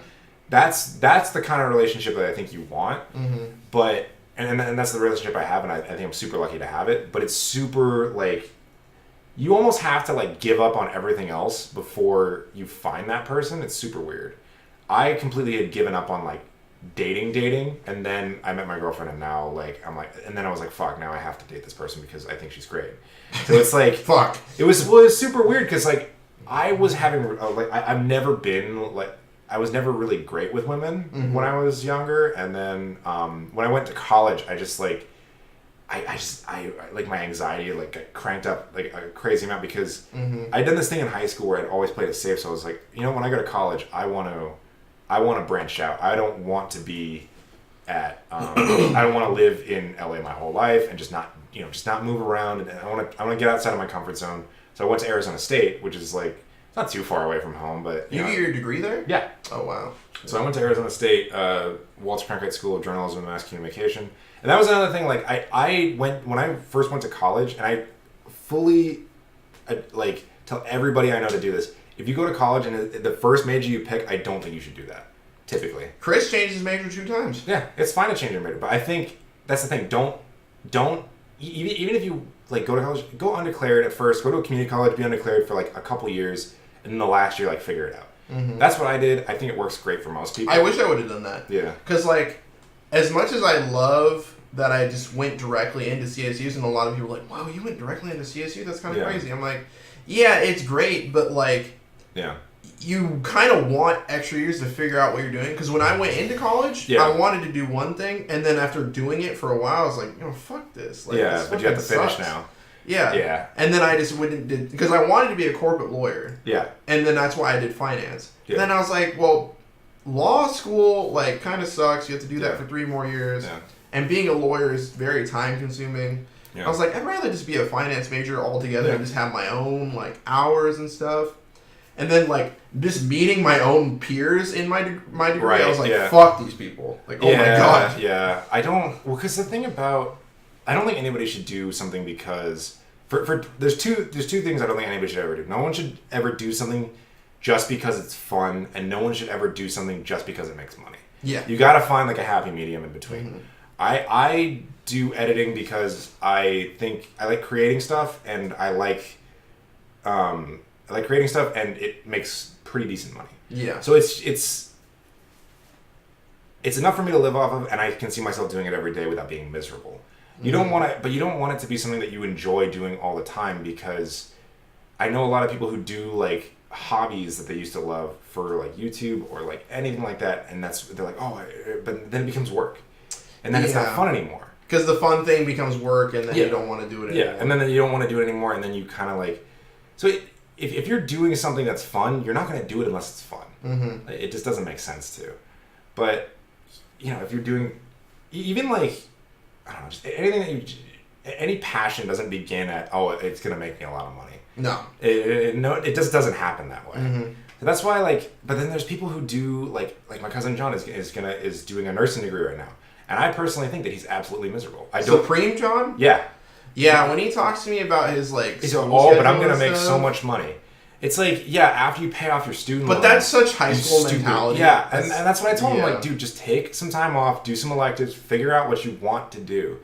Because there are people I know who are, like another guy named John, the guy I went to Vegas with, John. He's he started out wanting to go to school to be a vet, and then he moved into, I think, biochemistry. Okay. So he's a biochemist at a drug manufacturer, but he really likes his job. He likes doing that. He likes solving problems, and they manufacture medication. Yeah. And I was there's people I know. My dad, right? My dad is a very, very business-driven guy. He works at an internet provider. I'm not gonna say which. I don't know why. You don't need to. Yeah, I don't think I should say which, but he works at an internet provider, and he's very, very high up there. But the reason he got there was just because he likes to solve problems. He likes to take something that somebody's having an issue with and fix it. Mm-hmm. He's always been that way. Yeah. And that's the thing. If you're able to adapt something that you like doing into something that's going to make you money, that's the way I think. What the heck is that? I think that's the way to go about like finding a job. Mm-hmm. Right. So like problem solving and stuff like that, you can do that if you like doing that. It doesn't have to be at, it doesn't. You don't have to be somebody who does it in the corporate setting like he does. You could also do it on a production studio set or something like that. Like there's a million ways to do it. It's just finding which way like you're comfortable with doing. Mm-hmm. And he likes talking to people and having meetings and figuring things out. It's just like what he likes doing. And there's people who like doing that. And he's very good at it. But I'm somebody who I think if I sat at a desk the entire day, I'd put one of the pencils through my brain. But isn't that kind of what you do? No, but like they got a corporate desk, and then they're like, all right, we're going to have a meeting where we talk jargon for 40... Like, when I worked at the advertising company... Yeah, fuck meetings. And I saw the business side, I was like, you guys are the worst people. I'm sorry. You're the worst. Because what you really do... Like business... Okay, if you're going to work at any creative job, you need business people there. Oh, yeah. Absolutely 100%. Never go and work at a creative job where everyone are creatives. Because creatives are just they're just throwing stuff at the wall and seeing what sticks. Because marketing, they don't understand securing funds. They don't understand the importance because everything's about the art and everything's about the creation. They don't understand the importance of a deadline sometimes. Mm-hmm. Some creatives are great and they're good at doing art and they're good at meeting deadlines, and but others that I've worked with are some like creatives hands down are some of the worst people I've worked with when it comes to. And I'm not gonna name names, but some creatives are just like they're not business oriented. Yeah. And I like to try to make myself in the middle where I will meet deadlines, I will do all the things that need to be done. But as soon as but anything beyond that, just don't talk to me about business. I don't want to be involved because I know that the analytical side of my lizard brain is going to latch onto that, and I'm going to get not fun for everybody else. Yeah. So it's just going to, it's like you do your job, I'm going to do my job. Yeah, we don't need to talk about each other's job. No, yeah, exactly. I don't need to get in, because if I get involved with the business analytical side, the more like just I don't want to say controlling, but my you become invested. Yeah, I become invested, and then I'm going to get annoyed with what you're doing, but I don't understand it. Yeah. And it's just not... Let me do what I do and you do what you do, and I will trust you to do your job and you trust me to do my job. Mm-hmm. And that's kind of how they had things working at the advertising agency I worked at. The only issue was that I think that the business people had the final say because they're the ones who dealt with the clients. Yeah. And they don't understand. Advertising is the weirdest career, I think, for creatives because you're trying to do something creative that makes money, which is not what. But that's the thing. Like when you do something creative and you're passionate about it, it shouldn't be about making money. Yeah. So they're just constantly in conflict with each other, and you're arguing why this is a great ad campaign, and the business people are like, I don't see how it makes us money. Yeah, it's kind of like whenever you have investors and you want to do something and they're like, well, we don't want you spending our money that way. Yeah, exactly. It's like, well, you don't see the big picture here. And right. Like, they don't understand, but getting them to understand it, that is the art of advertising. The people you have to convince is not the people that you're actually trying to make the product to sell to. Yeah. You're trying to convince the client that has hired you. And that is the hardest part because the client they are business driven. They could be creative driven too. They're either very, very creative, and then a lot of these newer tech companies are like that. A lot of the newer like the Supremes of the world and stuff like that. I worked with this brand Girl one time, GRR. Oh, the skateboarding brand. Yeah. They're not. Well, they're like fitness, like the MMA and stuff like that. They do that too. Oh, I didn't know. No, not Girl. I know what you're talking about. Girl, yeah, the one that the brand symbol is like the bathroom sign. Yeah. No, Girl is GRRRL. I think they're Australian. Yeah, I was like, I don't think I've ever heard of them. Yeah, I don't think they're very big here. They're more in Europe. Mm-hmm. But I helped with an ad campaign for them when I freelanced for another ad agency. But okay. they did this really cool ad campaign and stuff like that, and they were very visually driven. They wanted things to look a certain way, feel a certain way. Yeah.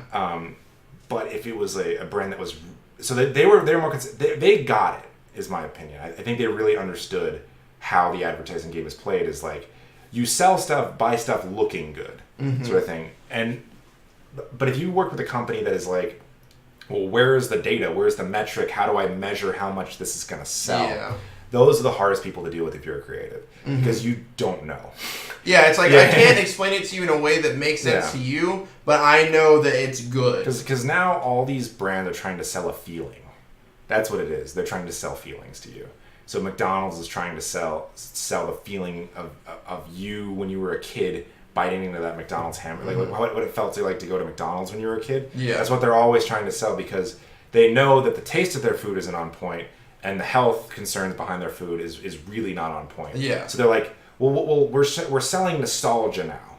That's what they're going for. That's their demographic. And then same thing with like one of the best probably examples of that is like Supreme does that. They're like, we're selling you what it feels like to wear luxury without looking like you're wearing luxury. Yeah. That's what they're selling to you. It's like, oh. And then, because that's the thing, like, when you and John were talking about it so much, I was like, I want to like check this out and like, why are they so successful? It's like, so for a long time, they're just this skate brand that no one really cared about. Yeah. And then they were like, well, now we're gonna start doing it so our stuff is premium, but we don't make it at premium at premium quality. It's like above average quality. I would definitely say it's above average. No, it's not. It's not dirt. Like it's good quality, but. It's still a t-shirt. Yeah. It's still... It's like, well, would you spend $200 for a t-shirt? Probably not. Probably not. But we're going to make it so these t-shirts are worth... Like they did it one time, I think, as like a limited edition thing. And then for some reason that like it blew up and they were like, we could totally make a business around this. And it's smart. It's a smart way.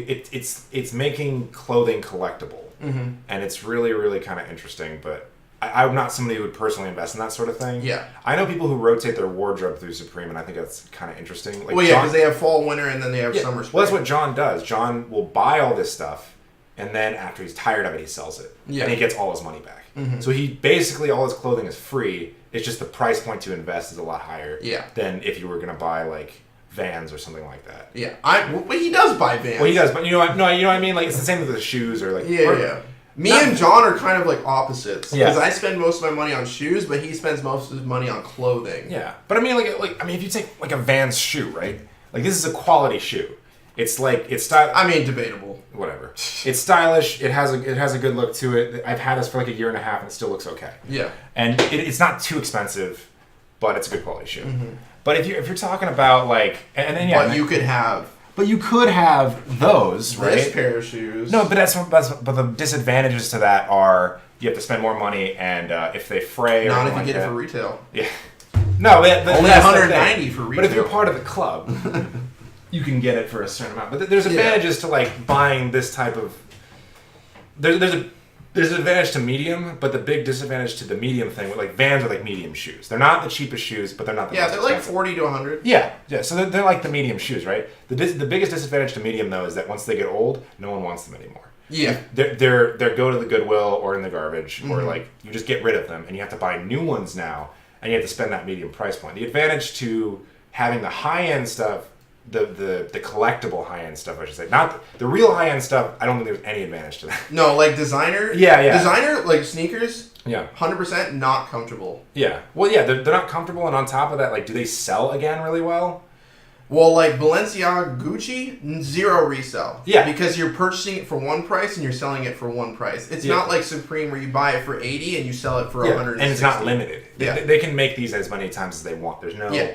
But yeah, it's the same thing with but like, that's the thing about Vans. Is like they're mass produced, but the medium I think has like. It's fine, right? You can spend like my whole wardrobe probably cost me like $150. Just don't buy Skechers. Yeah. Whatever you do. Yeah. Say, Okay, that's fine. Vans are comfortable. I like them. Yeah. Vans are comfortable and stylish. Yeah. And they don't copy other brands. Yeah. That's all you need. Yeah. But you can look cool wearing Vans. You cannot look cool wearing Skechers. I don't care impossible. what you say, Kyle. Yeah.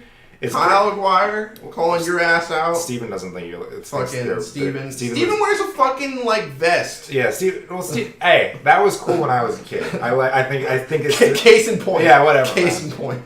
He doesn't rock the full threads now, but I think he looks. Cool. Everyone's like, people wear Skechers as adults. Yeah, they do. Yeah. Well, I mean, Steven's also a dad. You can't really like. He's a dad. I'm like, I told him like, you got dad vibes. It's fine. You don't have to care about what you look like. Yeah. I don't know. It's like you have a kid. Yeah. Being their dad is all they need. Yeah. I don't know. It's hard to like when it comes to fashion stuff like that. That's one of the things I do feel like I'm starting to get out of date on because I still dress like a skater from the 90s. Yeah, you're a t-shirt and jeans kind of guy. Yeah. Well, it's just the easiest thing. I don't have like when I don't have like my underwear hanging out or anything like that like the guys in the 90s did. I wear a freaking belt, man. Like common decency. I never wear a belt, but that's just because all my stuff fits. Yeah. It fits, but I think belt loops are weird. I don't like having. If I bought pants and I wasn't gonna wear a belt, I'd probably cut the belt loops off because I feel like it's weird having something That's there. Interesting. It's just I've weird. Never thought about. They're kind of like hanging there and you're not using them. Yeah. So I did not understand, and now, but that's the thing. Now apparently tucking your shirt is in again. Like John was telling me that I played cards with him on Tuesday and I'm like, dude, you look like you're dressed like a serial killer. I don't understand. he's got like I wish I had a picture to see. He's got like slacks on. Okay. With a black belt and then his Supreme shirt it's a white shirt that with the ninjas not ninjas, sorry, the samurai movie. I can't remember the name of it. I haven't seen it. Apparently, it's a classic, and I feel bad. I don't know. It's Supreme, and it has like the red square has like pictures of like all these samurai in it, and it's pretty cool. I like that shirt actually. But so he's wearing that shirt, and then he has like a tan jacket on. And his shirt is tucked in. Oh my god! I think he fucking sent me a picture. Yeah, and then he has like glasses on. I'm like, dude, you look like a freaking serial killer. I saw the top half. I didn't. And he's telling me, he's like, no, like girls were hitting on me and stuff like that. I was like, Side note, people stop asking me if I want tonight off. I will let you know. Good lord, it's hard out here for a pimp. but I don't get it, man. Like I was like, that would have got the shit kicked out of you when I was in high school. Easily. Oh no, I can't. No. Oh yeah. Fuck. Why did I like it? Oh well, now he knows.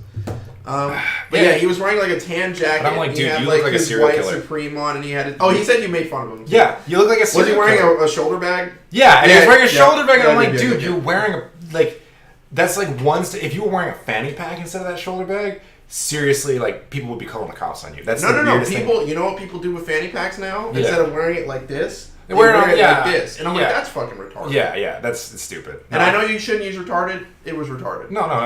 Okay, that's my opinion on that. As long as you're not... If you're calling somebody retarded, like, as long as you mean it by the actual word retarded, they're behind or, like, they don't... That's fine. There's nothing wrong with that. It actually... If they changed it, like, almost all insults come from from words that they used to call the mentally handicapped. I don't like saying the C word though. What, cunt? Yeah. Oh, you're gonna bleep that? I'm not gonna bleep it. It's fine. No, here's the thing. It's just like, ooh. If you know people, I have friends from my boss is from Ireland. Mm-hmm. I have a friend from Australia, and they say it's the most passé thing. There, cunt. Yeah, it's like calling somebody a dick. It's the same thing. Yeah. I think just here they're not used to hearing it. Our most passé thing here is probably like fuck. Fuck has gotten fuck or shit. It. Yeah. I feel like now to like insult people, it's almost better to use. And then going back to what I was saying earlier, all the insult words like idiot, moron, dunce. These are I don't know about dunce. Idiot, moron. What is the other thing? Idiot, moron. Stupid. Not stupid. There was like one other. Idiot, moron, imbecile. That's it. Imbecile. Those are all terms that they used to refer to people of low IQ. Yeah. And now they're just like, we still say idiot, we still say moron, we still like, but retarded is off the table. Oh no, we can't say retarded. Yeah, but it's not like politically correct. But idiot, moron, and imbecile, those are all freaking. Idiot's my favorite. I love like if you want to like hurt somebody and you just want like there's fire in that word, idiot. I don't say idiot often. No, but if you're angry, like you'll say that. You won't say like you're a fucking. You're a fucking dunce, or like you're what's a good one? Oh, yeah. You're a shit for brains or something like that.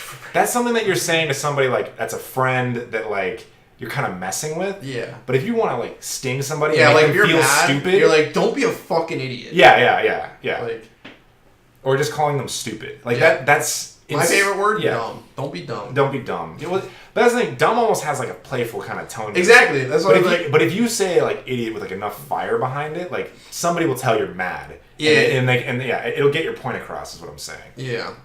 If someone pulls the idiot card, I'm like, ooh, I should stop. Yeah. That probably means I did something bad. It's like when your parents use your full name.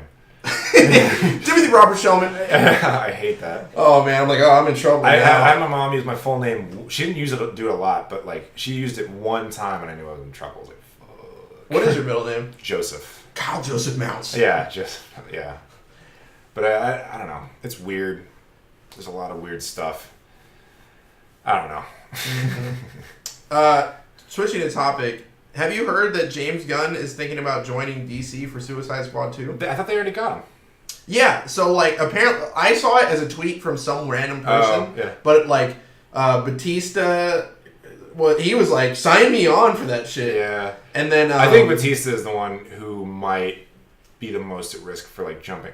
Because I'm wondering. Well, Batista was very vocal about it. I'm still wondering. Spoilers for like skip 5 seconds ahead, but I'm still wondering that if Gamora is going to come. I'll just back. put the spoiler alert up. And Yeah. I'm wondering if Gamora is going to come back in the next movie at all. I don't know. Guardians of the Galaxy, or are we talking about the Gamora's next dead, War? Gamora's dead. Right? No, I know, but we're talking about in Infinity any of War? them. I wonder if she's going to come back at all. Probably, because have you heard about like Chris brought this up? He was like, they're definitely going to go back in time. But that's the thing. I think that everybody who melted is safe, and everybody who did not melt and died regularly, I think they're dead. I feel like, and I think that everybody's currently alive is at risk. Knowing Disney, yeah, for sure, everyone is alive is at risk. But yeah. Knowing Disney, they're definitely probably going to bring back everyone and tie it up in a nice little bow and have. I have a feeling that Iron Man is going to die, and Captain America is not. Well, I don't think Iron Man's going to die because Doctor Strange was very adamant about keeping him alive. I guess that's true. Yeah. If anyone's going to die, it might be Doctor Strange. Well, yeah, but Doctor Strange is dead. Oh, did he dust? Yeah, he got melted. Yeah, I was like, I forget who dusted. I don't know. That whole theory, we'll have to just wait and see, I think. But they wrapped on shooting, and Chris Evans did like this tweet where he's saying like goodbye. Then again, Disney has been very good at kind of like making people not think spoilers and stuff like that. Yeah. Like the in a lot like when Tom Holland would be doing interviews and he's like, can I say it? And he's like, nope, don't say that. Well, but some of that stuff was actually like I think they had one thing on Instagram where he was looking at an Avengers poster, and then he was reading the note, and on the back of the note it said, "Do not show this to anybody." And like, no. Yeah. That's the thing. I'm pretty sure that was fake. It seems too perfect not to be. Yeah, because was it in his? Oh, that's stupid though. He would have to know that. It's if he was recording it, obviously. It almost seemed like he was in character as Spider-Man. Yeah. But it was just kind of, or as Peter Parker, and it was kind of weird. But I don't know. Disney's gotten really good at like deterring people from spoilers. Also, like in the Thor trailers, they always showed him with 2 eyes. In the Thor Ragnarok trailer, he always had 2 eyes, but then... and then he's missing one in the actual like movie. Movie magic. Yeah, so like they just didn't add the eye being cut out. So it's a lot of stuff like that where they're just good at. I think they're trying to like make it so spoiler free that no one even questions it now. Yeah. So it's or like people are like they're trying to go like, well, even if you see it in the trailer, that's probably not what's going to happen in the movie. So I think that's good because there's a lot of trailers that give stuff away. Like, yeah, that's such a thing. I hate trailers that give away like the plot, all the enemies, like Aquaman. Yeah, that gave away everything. Well, they're saying you didn't have to tell me there's going to be 3 different conflicts. Well, the director is saying that like that barely scratches the surface of the entire movie. I'm probably not going to... Forgive me if I don't trust DC. No, okay? No. Like, I don't think that... Aquaman is a DC character that I have some weird like nostalgia for because when my comic book experience growing up was my grandmother used to go to this secondhand bookstore and they'd have these like plastic bags with just old comics in them, and she'd just buy me those, and I get like 50 comics in like a day. And none of them were really the good ones. So I had like a lot of Aquaman, I had a lot of Teen Titans, I had Guardians of the Galaxy, like the original Guardians of the Galaxy. Oh God! Like not like the one with like Yondu and like all those guys. Yeah. Like, not the one in the movies. And then I had a lot of like 80s Spider-Man, which is not good Spider-Man. Like there's some really dumb Spider-Man comics. From I bet. Yeah. My personal favorite is one where Spider-Man has this enemy called the Chameleon. That like, so Spider-Man's parents miraculously come back from exile like out of nowhere, and Spider-Man is like, or Peter Parker is like kind of trying to figure out how his parents fit into his life currently. Yeah. And then the Chameleon is this enemy that is only in a few Spider-Man comics that is like this guy that can like shapeshift his face, or like he uses like he's in disguise, and eventually somehow it all comes to a head. And it turns out that Spider-Man's parents that he knows right now are not his actual parents. They are android robots created by the Chameleon to fool Spider-Man into falling into this trap. And as soon as the Vulture gets wind of this, the Vulture sucks the artificial, because he has these powers to drain the life from people. Yeah. So he drains the artificial life from the from the android Peter Parker parents. Okay. And yeah, that's the other thing. The Peter Parker parents, like the androids, like they develop like real like emotions and they like feel love for Peter Parker, so they refuse to like kill him. Yeah. And it's super weird. So he drains the artificial life from them and he becomes immortal. And then Vulture? Yeah, the Vulture becomes immortal. That's how they explain it. It's really weird. It's the weirdest comic ever. I think that's like also the same run where Spider-Man like goes into a spider, like dies, but then is reborn as like a big half man, half spider centaur kind of creature. Oh well, there is like a thing where like all the villains team up on Spider-Man, and Doc Ock gets inside his body or something. And and he realizes Spider-Man's so much stronger than he actually appeared. It's like this weird thing where they switch bodies, and then Peter Parker, Doc Ock.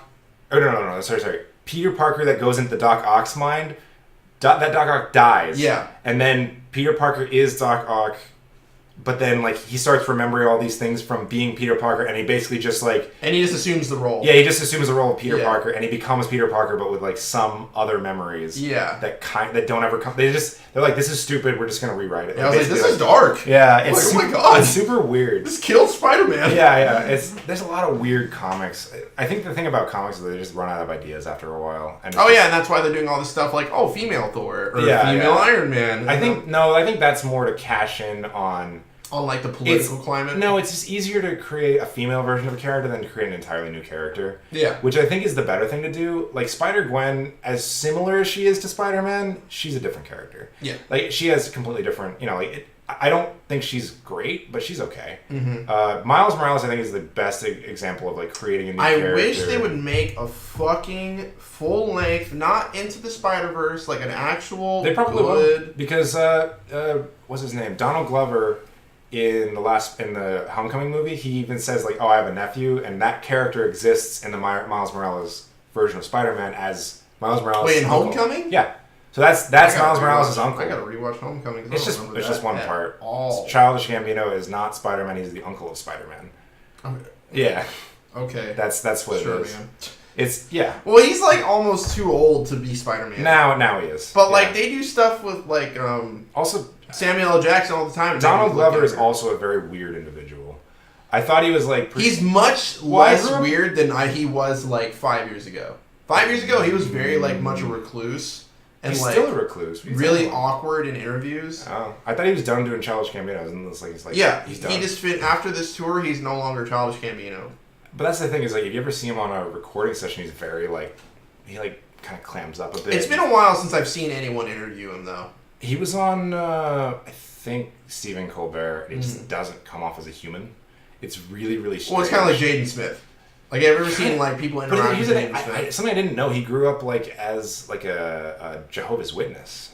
Childish Gambino. Yeah. I'm like, well, that kind of makes sense, but it's weird because I knew him from Derek Comedy when he was on YouTube, and then he was on Community and stuff like that. And that kind of Donald Glover is not Donald Glover. That is a character. Yeah. The real Donald Glover is closer to Childish Gambino. Yeah, I think Childish Gambino represents him as a person more than Donald Glover. Yeah, than from Derek Comedy. From Derek Comedy. Which is really weird because it's very hard to imagine him as like this guy who's like very comedic and very brooding all at the same time. Yeah, have you ever watched Atlanta? Yeah, Atlanta's a very good example of it because he's like that seems like a character that kind of derived from like the duality of him.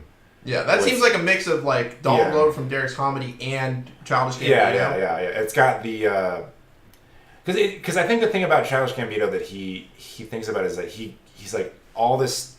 He talks about a lot of stuff where like with like the issues of like race and like individualism and stuff like that in America, but then at the same time he grew up as a Jehovah's Witness. He probably didn't experience a lot of this stuff as much as somebody growing up like in the ghetto or. That's why people give Tyler the Creator a lot of shit because he grew up in like. That's why people give was it Drake a lot. Yeah, it's like come on Drake, you grew up in Toronto. Yeah, you grew up in Toronto, Canada. Well, that's the thing though. I don't think Canada's like this post-racial place. Like you ever seen? Was it Bill Burr talked about it? He was like, everybody's saying that they're gonna leave the country after Trump got elected. You think you're gonna escape the racism? You bitches are still here. Yeah. You think you're gonna escape the racism by going to Canada? Watch any documentary where a black guy tried to make it in hockey in Canada. There's a reason that there's no they're racist.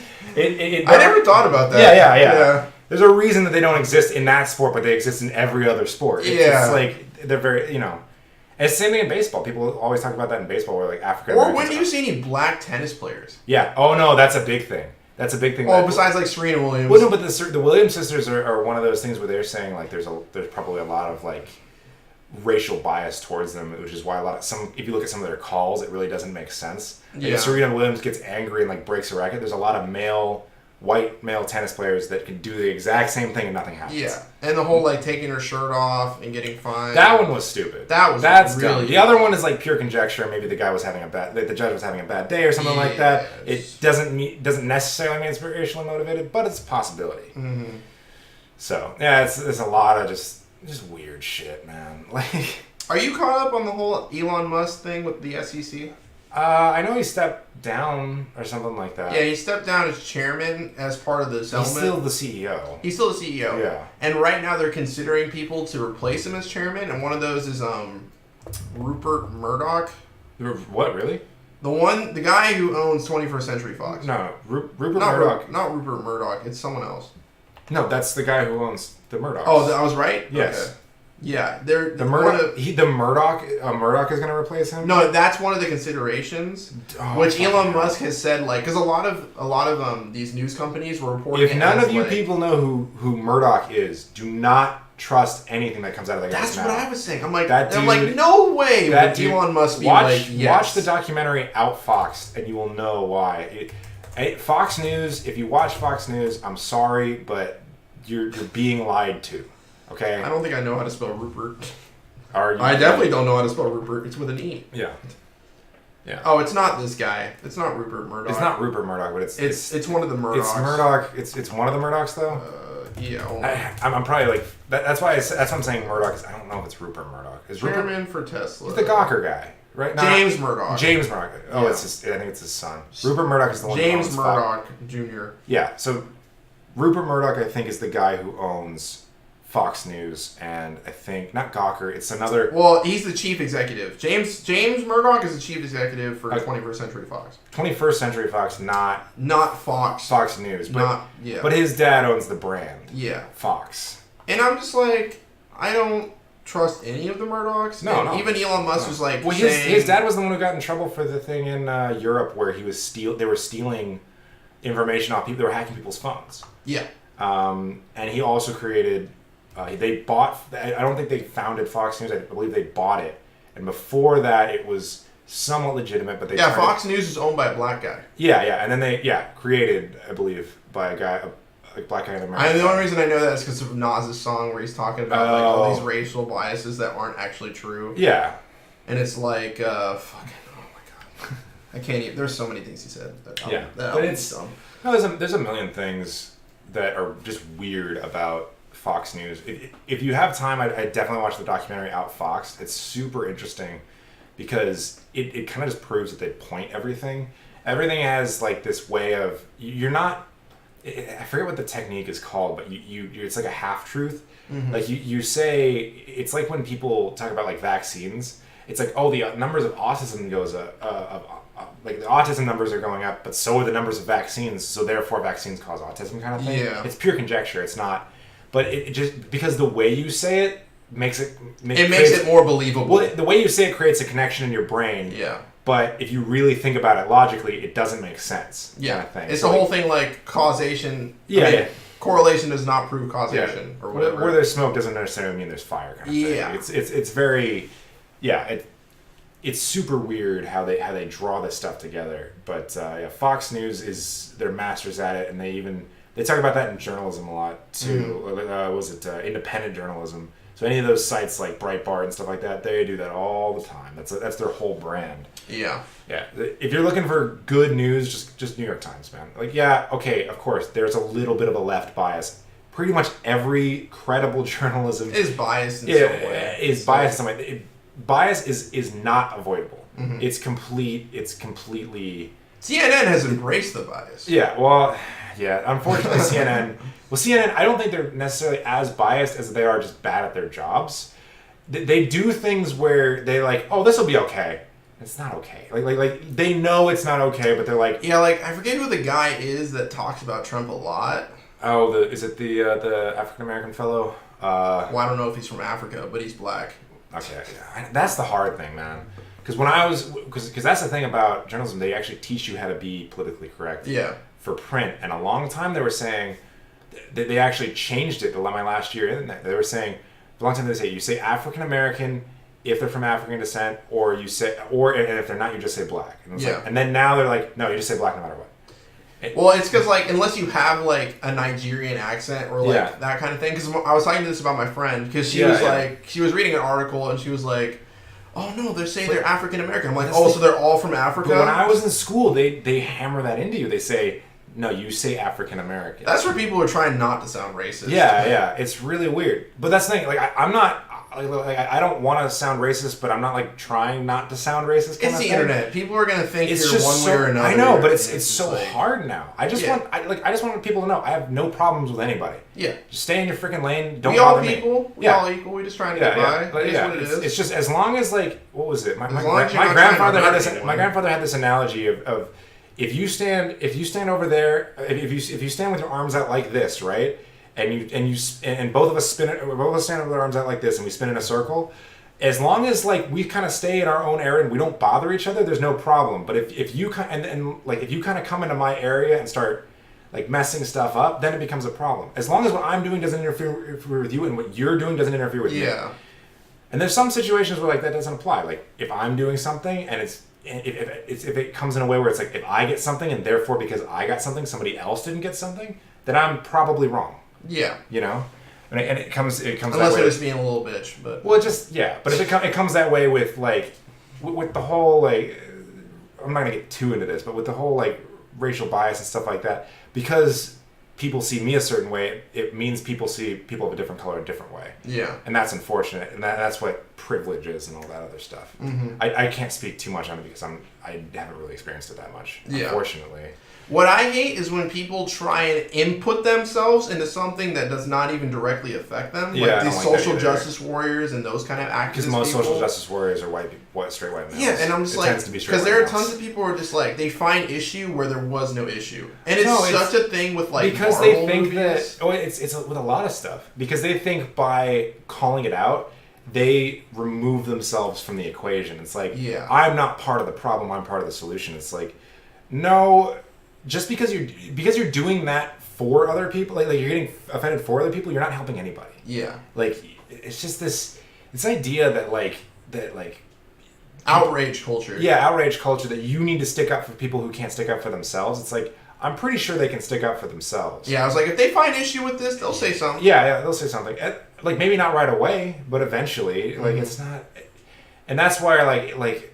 So, for example, my brother had this thing, like, he was like... He called me one time, and this was, like, right after Trump got elected. Like, I can't get out of my school. I'm like, why? Because people are protesting, because he went to Cal State Los Angeles. Yeah. And, so he's like, because people are blocking the freeway... I remember that. Protesting. He's like... Yeah. And it's like, what are you doing? These are Democrats. Yeah, you're just fucking over everyone. You're just fucking over everybody. That's not a good form of protest. And it just doesn't... And then that was something. Those few people are ruining it for everybody else. Yeah, it's like, any support you were trying to get is gone. Yeah. I almost... At that point, like, I'm glad you're upset because you're ruining everybody else's time. Like, it's just... It's so... I don't know. It's so hard to talk about anything like that, though, just because people want to make you an enemy. And I don't understand that. I don't understand the idea of, you did something that bothers me, you are now my enemy. It's like, shouldn't you explain to that person, this bothered me, is there any way that we can reach a happy medium here where I'm no longer bothered by it, and then we're allies? It's like, that's how things, I think, used to be before the internet, because you can say the most heinous, hateful stuff on the internet and feel nothing. Yeah. I could type, like, if somebody bothered me, I could destroy them in text. And that's the thing. I would feel nothing, and most likely, they would feel nothing. Yeah. But they would pretend to feel something. It's kind of like when you tell someone to shut the fuck up. It's like, how often does that ever make someone actually shut up? Yeah. It's so weird, too. My boss actually got, not my boss, I guess, my coworker, Chris, I just got a really scary Snapchat, and I'm afraid to open it. But that's a discussion for another time. But he got in trouble because he was saying, like, he was sarcastically saying, why can't I make fun of kids doing Fortnite dances? Sarcastically. And it's very obvious that he's joking, because he talks about, all the time he talks about cringy stuff that he used to do when he was a kid. So he's like, oh yeah, we used to reenact, like, scenes from Final Fantasy and stuff like that. And he did the same, like, he's basically saying, I did the same thing when I was a kid. He always talks about that. But if somebody doesn't know that he always isn't familiar with him, sees this tweet where he says, why can't I make fun of Fortnite kids? It's like how the Wall Street Journal was talking about PewDiePie, and he was doing something ironically, but people who don't know him took it as literal, and it just fucked him up. Yeah, no, it's stupid. Granted, I'm not defending PewDiePie. He did say the hard N-word, and oh my god, did you hear him say that? Yeah, that was... Whoa! Here's the thing about that. That made my slave ancestors feel that. That was bad. It was really weird, though, because when I was in high school, I think there was like a time where people were trying to make the word mean nothing. Not the hard R. I guess... Nigga. Yeah. That mean nothing. And then for a while, it was like almost acceptable for anybody to say it. And now You could not be saying that in high school. I'm sorry, that just makes everyone uncomfortable. Yeah. I was super uncomfortable. No, I was saying, I would hear other people say it, and I'd be uncomfortable. And then I would be in college, and I kind of became numb to it, where, like, people would just say it. But it was typically, like, people, like... I had black friends who would say, hey, what's up? And then they drop that word to me. Yeah. And I was like... So it's camaraderie. It's like you're turning a word into something else. But now I think it's turned, because of, like, we've become more aware of, like, the racial inequalities in the country. It's kind of come back to that thing where it's like, maybe people shouldn't be that comfortable with saying it. And I think hard R, he was way no. He was 100% wrong. I'll say that 100%. Yeah. And that's the thing that scares me, is that like just people saying that it's not okay has almost driven people to say it more. There's a lot of online games that I just see it pop up, and I'm like, that makes me just like, ugh. It's the same. I kind of get the same reaction of, like, when people, like, it feels like it's like an edgelord kind of thing to do. Fuck it's just, yeah, it's just, Well, because that's the thing. Edgelords. What do you meant, bro? I was just joking. Edgelords were kind of born from like I think my age of the internet when Newgrounds was the thing, and like the whole thing was. Where it was just like so outrageous. Well, because people used to look at the internet as like this thing that didn't matter, right? They just like, oh, well, somebody said it's the internet, whatever, right? But now it's like this fake. It's like this mask that people create for themselves, like their personal profile and stuff like that. So if they don't speak out against something, they feel like it reflects on them personally. But it's just So they put their instead of being like this like just like another part of like something that some people can see and get a brief look into your life. It has to be something that people can see and get a look into every single thing you think about. At all times. So that is like your file basically is social media. And I think like and me and Lyle talked about this extensively. I think in like 20 years we're gonna look back on social media and like we do smoking now. Like, wow, people used to do that all the time. Oh, yeah. Like that's really unhealthy. It shouldn't be. Like you shouldn't do that. Like that's bad, and I think it really is mentally unhealthy to be on social media all the time. Someone said something, and I really agree with it. It's like if a farmer has a bad day, they have a bad day for 2 hours, and then they go back to doing what they do. Nowadays, if me or you have a bad day, and we go on social media and we see other people having a great day, we feel bad for a day. So in a way, it's like social media is great because it connects you to people. But it's also bad because it makes you more. Not subliminally. You're more self-aware of anything you do wrong or anything you do well, especially when it comes to things you do well, because then you just want to flaunt it on social media. If you don't think that, go ahead and check out advanced search on Twitter and go back into your tweets from like 3 years ago. And how do you do that? I actually wanted to check Google that out. Twitter advanced search, and then you can type in who you're looking. Because I always wondered how people found tweets from like 2012. That's how they nailed James Gunn. They typed in @James Gunn, and then they typed in certain words, and what made people like certain words and phrases, and then you can kind of search. Oh, there it is. So I deleted anything that was a little bit controversial, even a little bit controversial that I said, because it doesn't really like. First of all, because when I first got on Twitter, I was first getting into comedy, and it was a little bit edgy, and then I even looked back on all those just like this is not even funny. Like it's not like even if I saw that back then, I don't think I would have laughed. I just was trying to make a joke, and I didn't understand how that really worked. Now I think I'm a lot better at it. Where it's just storytelling in general. I'm better at it. But before I was really into comedy and stuff like that, when I was just trying, and that's the thing. I think everybody deserves that learning period to like test the water, and even the best comedians are gonna make jokes that aren't funny. You know, just. It's gonna happen, you know, but that's the thing. James Gunn even said, like, the James Gunn scenario is one where it's like, how is that not okay that he apologized? I think Disney was just trying to save their ass. I think they didn't want to rock the boat because of the whole 21st Century Fox thing, right? Like they're trying to buy. There was all these things saying like, what should Disney own 20th Century Fox? And that's one of those business decisions where I'm like, I'm gonna support the people who have been with me, not the people I'm trying to acquire. Because while this is important. It speaks more to stick behind the people in your camp than to just throw them under the bus. Well, I think corporations also have to realize that when people get angry on the internet, it's maybe like 2% of people. Like 2% of all, not even 2% of all people. I'd say it's like a fraction of a percent of all people that is getting angry, and then maybe like of that of your actual demographic, maybe half of those people fall into it. Like people who actually are fans of the Marvel films and stuff like that. Do not give a crap about anything James Gunn said. No. They don't care. Yeah. It's people, it was easily just like this really like weird, it was like an alt-right thing. And I don't want to say alt-right because it's like, it feels like you're like, it's alt-right, whatever. Like that, I feel like that's like a term that people just use to sweep stuff under the bus. It's like this, people didn't like that he was saying bad things about the president, and they were like, and that he was calling the president out on saying things or people. Listen, if we can't talk shit about the president, then what is freedom of speech? No. Am I right? No. Yeah, exactly. You should be able to talk shit about any. I think as long as it's if you make threats, then that's a different thing. As long as what you're saying is fair or like funny or isn't like without taste, say whatever you want. Then you shouldn't be able to be criticized. But if you're just like if you're just making jokes or like like saying like, oh well, like a legitimate criticism, you should. That's the whole point of being an American citizen, is being able to criticize power. Yeah. And I don't know. So James Gunn, yeah, he got wrapped up, and then you look at these tweets from forever ago where he was like trying to be funny, but it just wasn't funny. And like that's the thing. No one is innocent of that. You go back into anyone's Twitter feed, and you will find jokes that are not funny. It's funny. Like, do you know who? Oh God, what the fuck is his name? Bert Kreischer. You know Bert Kreischer? No. He's a comedian.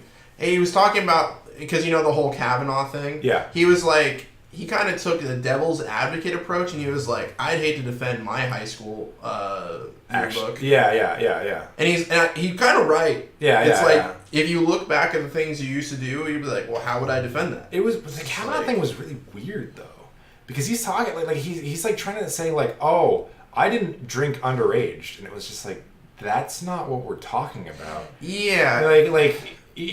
It's kind of like defending yourself against something you're not even being criticized for. If you were a party animal, that's like, there's this thing where there's... I love his defense where he's like, I love to drink beer. Just beers? Just beers? Yeah, all I drank was beers. We drank beer, and yeah, we drank beer. It's just like, dude, we get it. It's like, we get it, dude. Yeah. So he has this...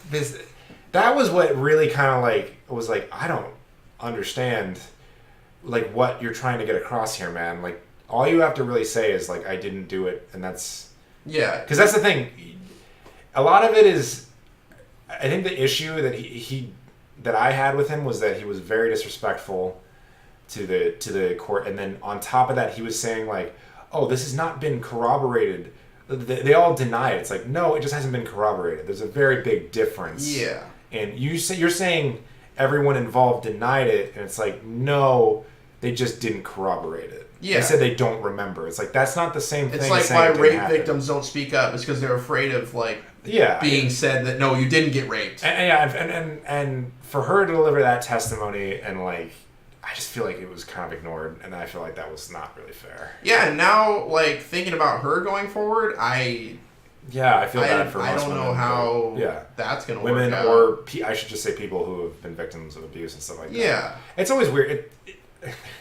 One of the groups I never understood was like, every time like somebody creates a group, there's always has to be like a group that opposes that group. Yeah. You know, like duality. Men's rights activists, I don't think all of them are crazy, but some of them are pretty crazy. The fuck is men's rights activists? It's super weird. There's like these groups of men who say like, oh yeah, men are getting thrown on, and there are some situations where they're right. Like there are some men who I think are unfairly thrown under the bus, but not enough that you have to make a group.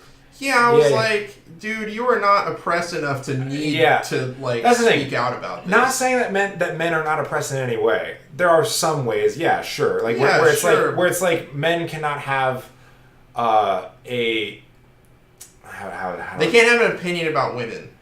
No, I don't think that's oppression though, because like you know what, I think I understand what you're saying. Yeah. You can't have any kind of opinion about. It's like something. How white people can't say that like. So, like, people make this argument that if you're racist towards a white person, it's not racism. That's not true. And I'm like, no, that is racism. That is racism. It's like, oh, you throw a rock at me? Well, I'm going to throw a rock at someone who's not even associated with you, but you're guilty by association. Yeah, it's just, no, the whole idea of racism is like any race. There are parts of the world where people are racist against white people. Yeah. Zimbabwe is pretty bad. Yeah. South Africa. Yeah. And it's the thing. It's like, it's so weird when you kind of bring it back down to that level that like, so with the men's rights groups, it's really, really weird because in their situation, it's like, yes, oppression towards men does exist, but not to the extent that you need help. Yeah, it's like you should be able to take care of this, whereas women, like, there are genuine concerns of women. Women can't go out at night. There's certain things women can't do because people exist that target them. Right. And that's the thing. It's like, and that's why I never understood those guys like, well, you need to be safe because there's some men that I've known that say like, well, women, you need to take precautions because men are dirtbags. And it's just like, yes, but how do we stop these men from being dirtbags? How do we stop these systemic How do we stop people? Yeah, how do we stop people who are doing the wrong thing from doing the wrong thing? Yeah. When women aren't doing anything wrong and they're being oppressed. Basically. It's kind of like deal with the situation, don't deal with the problem. Yeah. Don't victim blame. Yeah. That's like the whole thing. And there's some, and I think there's a lot of men who are older that don't understand that because they don't think they've ever lived their life. Yeah. Being like they don't ever have never had a situation where they wanted to wear something and someone said, because you're wearing that makes you a target, sort of thing. So it's weird. But when it comes to men's rights activists, there's some men's rights activists. Joe Rogan talked about this in his most recent podcast, not podcast, his stand-up special. Oh, where he was saying oh yeah, I'm not sexist towards women. I'm sexist towards men. Yeah. Men's rights activists are the worst. He was saying what was it? Well, actually, more men. You have to have sex with this woman in order to be Batman. Oh no, he was talking about the thing with.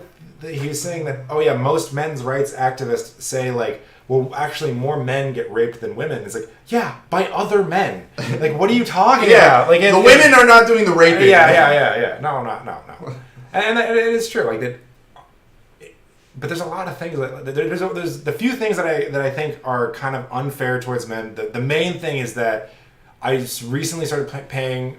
I readjusted my car insurance, and we decided to add my sister and my brother to my insurance plan because my brother was in a car accident, and we were afraid that they were going to go after my parents have money because they're older. Mm-hmm. They were afraid that what's going to happen if they try to sue somebody, they're going to sue the insurance provider, which is my parents. Yeah. So they're like, okay, well, why don't they just we just all put it on mine because I don't have as much money. They probably won't try to sue me for money. Yeah. So have you ever been sued? No. Dude. You have been sued. I've been sued. Yeah, but that's what I'm saying. They came after you. It's what money are you really going to get? They tried to sue me for $10,000. Yeah, but that's the thing. $10,000 is not if I got sued for $10,000 and they won, my parents could help me out. Mm-hmm. But if they got sued, they'd probably get sued for $100,000. Yeah, a lot more. So we're like, okay, well, we'll just put it on mine, and I will pay for it, and then my dad will pay me back, or my brother and sister will pay me back for their car insurance. Yeah. Whatever. But my rate got adjusted, and I was like, wait a minute, I got into a minor fender bender. My sister was in an accident that totaled somebody else's car.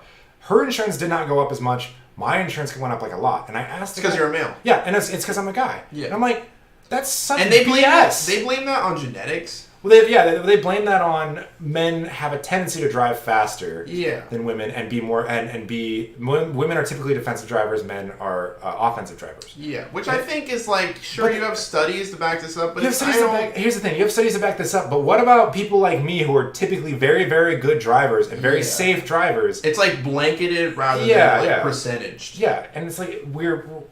I am a safe driver. Why is that? If I have a safe driving record, I should pay the exact same amount as a woman who has a safe driving record. Yeah. That's not fair. I can understand if a guy is his thing. It should all be equal. And then if the guy gets in trouble, then make his rate go up the same amount as if a woman did the same thing. If men are more unsafe drivers, you're gonna get more money out of them anyway. Mm-hmm. Why do my rates have to start out higher? Yeah. That's not fair. Because they're fuck you, give me money. Yeah, no, it's a reason to charge men more. Yeah. That's really basically what it is. It's they're if you don't like it, get out. Yeah, there's another thing that I found out that was a little bit of a biased thing that is actually allowed is Bevmo sells three sizes of liquor, right? It sells 750 milliliters, 1.75 liters, and 1.75 liters, and then is it 1.75 liters? 1.5? Yeah, no, I think it's 0.75 milliliters, 1 liter, I think, and then 1.75 milliliters. And the 1 liter is the 75 milliliters is usually around 20. 1 liter is 50, and then 1.75 is 35. I talked to the guy at the counter. I was like, is there a difference in these two types of alcohol? Is there something? And he's like, no, they're the exact same. We do that because the bars will only buy the 1 liter. And the bars can afford... And I was like... Yeah, because bars, there's a law in Torrance, and I think in a lot of places where you can't have giant bottles of liquor. Yeah. You can only have the liter ones. It's a fire hazard or something It's something like that, basically. And it encourages intoxicated behavior. Yeah. People see a big bottle and they're I want a ton of that. Yeah, exactly. And people want to buy a bottle, they can't. Something like that, And so they buy the 1 liter. They'll only buy the 1 liter. And I'm like, so, and I asked him, I was like, why is this? And he's like, he literally said it's to discriminate against the bars. Mm-hmm. And I'm like, oh, so you're the reason my Jack and Coke cost $7. It's because people see an opportunity to get money. Yeah, yeah. And it's not necessarily illegal. It's not illegal. No, because they're working within the confines of the law. The person I spoke to said that, but like it's like if you ask somebody who represents Bevmo, they would say, well, because this is the size is more pleasing or something like popular. Yeah, or whatever. more popular, so we sell it for more money. But they do that at all kinds of grocery markets or anything like that. There's a lot of companies that make 3 different like Campbell's, I think, owns like different soup companies, and they will sell low shelf, medium shelf, and top shelf products. Yeah. But they're all by the same general company and made in the same place, and they're the same soup. It's just a different can. Yeah.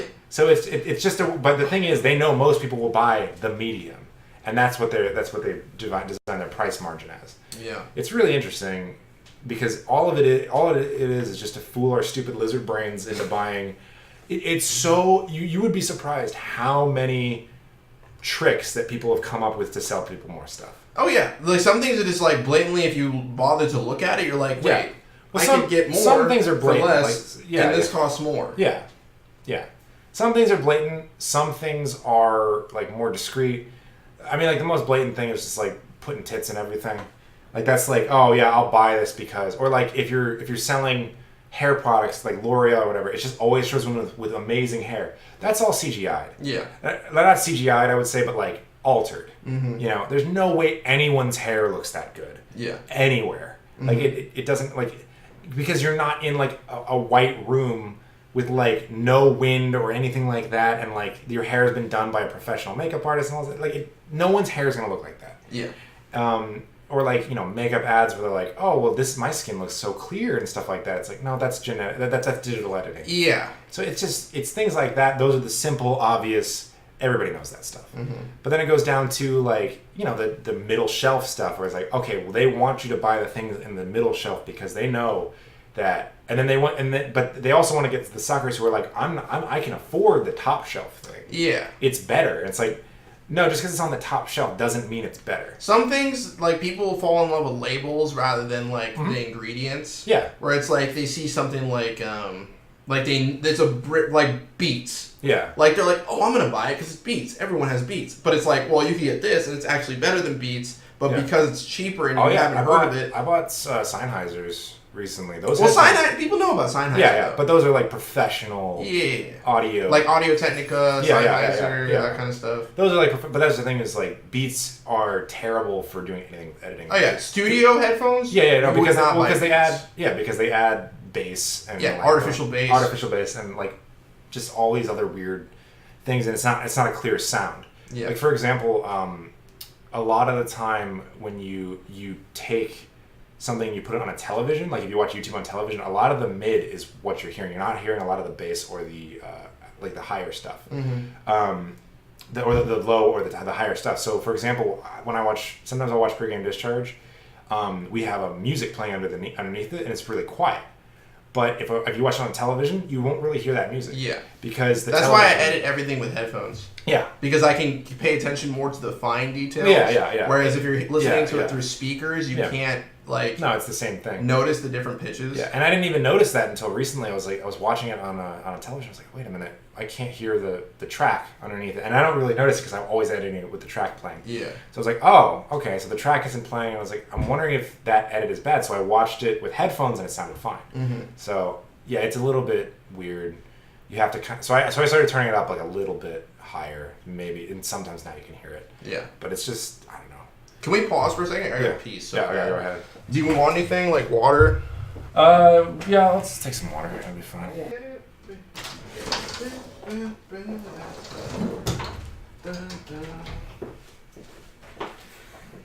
Why is there a rose petal on the floor? I'm dribbling. Oh hell no! You ain't doing a scan. Get out of here, McAfee. Dude, you have McAfee. Get that off. This isn't even my laptop. Oh, so okay. Anything that's on here, whatever. Whose laptop is it? Huh? That's my mom's. Mm-hmm. But she has like two. She has one for work and then she has one for like home. And I just use it for podcasts because I'm not going to unplug my PC, bring it in here. You get like a decent laptop, but like a Chromebook that would. Yeah, but I'm broke as fuck. Oh, really? So like. Oh, because of the Europe trip? Yeah. Oh my god. Yeah. Jesus Christ. You still trying to move out? Yeah, but like I'm trying to get a career job. That way, like, I don't have to work this really weird. Because, like, as a server, you work really weird hours. Yeah. You work until, like, midnight. Yeah. I'm trying to get a place up in Burbank. So let me know if you were telling me about that. Yeah. If you ever get a job or anything. And I know Chris wants to move out, too. So, I mean, yeah, I'd be down. As long as you guys aren't too messy, it's fine with me. No. Like, shout out to my mom for taking care of me, single mom. Shout out to the single moms. But, like, her bad habits have taught me good habits. Yeah. Like, case in point, my grandparents were in Texas for a wedding for a week. Yeah. And, oh my God. She would fucking leave dishes in the sink, just fill them up with water, and then leave them there. And I'm like, that's fucking gross. Yeah. Just fucking wash it out so I can put it in the dishwasher instead of having to smell all the shit. Yeah. And it's just that kind of stuff. For me, it's just like, I don't, there's so many people I know that are like, they just leave trash.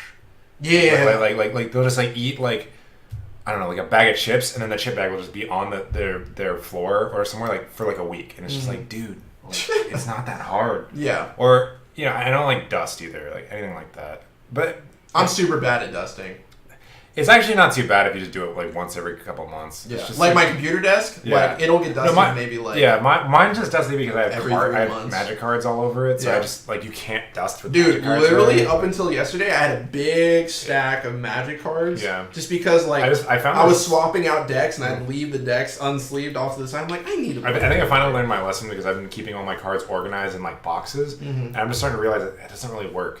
So I bought like $60 worth. Like I bought 3 binders, like 3 big binders. Binders are the way to go. Yeah, I think they are for sure. Unless you have like bulk that you're never gonna use until like one day of parties, like Serum Visions or something, just becomes valuable, and you're like, okay, well, let's pull out the 12 that I have. I think I'm gonna go through all my like stuff that's definitely just limited fodder and just put that all in like a 5K and sell it. Yeah, like literally when I'm done with pre-release, I'm like, Steven, how much are you gonna give me for all these cards? He's like, okay, I'll give you $5. I'm like, that's fine, because I don't fucking want all this shit. Yeah.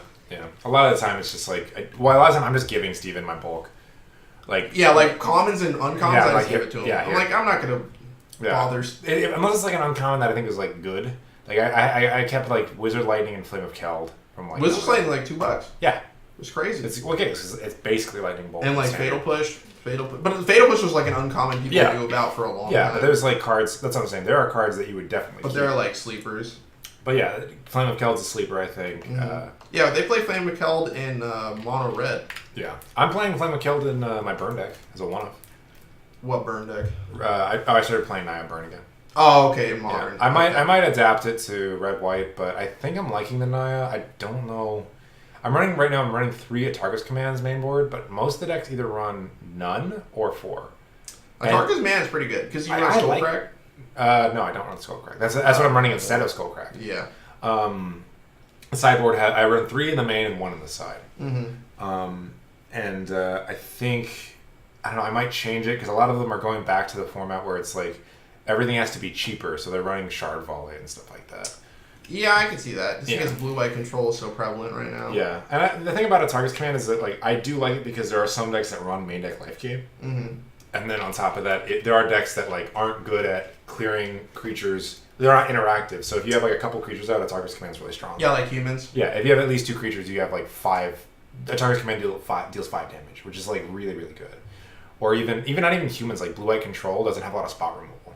Has a lot of. They have like path. Yeah, they have like path, and that's it. Yeah. So. But then they just have like Terminus to ruin your day. Yeah. So that's the thing is like Terminus probably stays in against burn, but they didn't take out all the other board wipes. Like yeah, they probably take out like Supreme Verdict and Settle the Wreckage and stuff like that. They probably keep Settle the Wreckage. Maybe. Although 4 mana is kind of steep. Yeah. But anyways, I want to talk about have you watched the Shane Dawson docuseries on Jake Paul? I watched some of it. There's actually a better one I think called it's on this YouTube channel called Nerd City. Nerd City. And it's kind of weird. The guy has this a little bit like a weird kind of gimmick with like these characters, but I think it's a lot more entertaining. I hate the Shane like here's the thing. I don't hate Shane Dawson, but I don't like a lot of his content.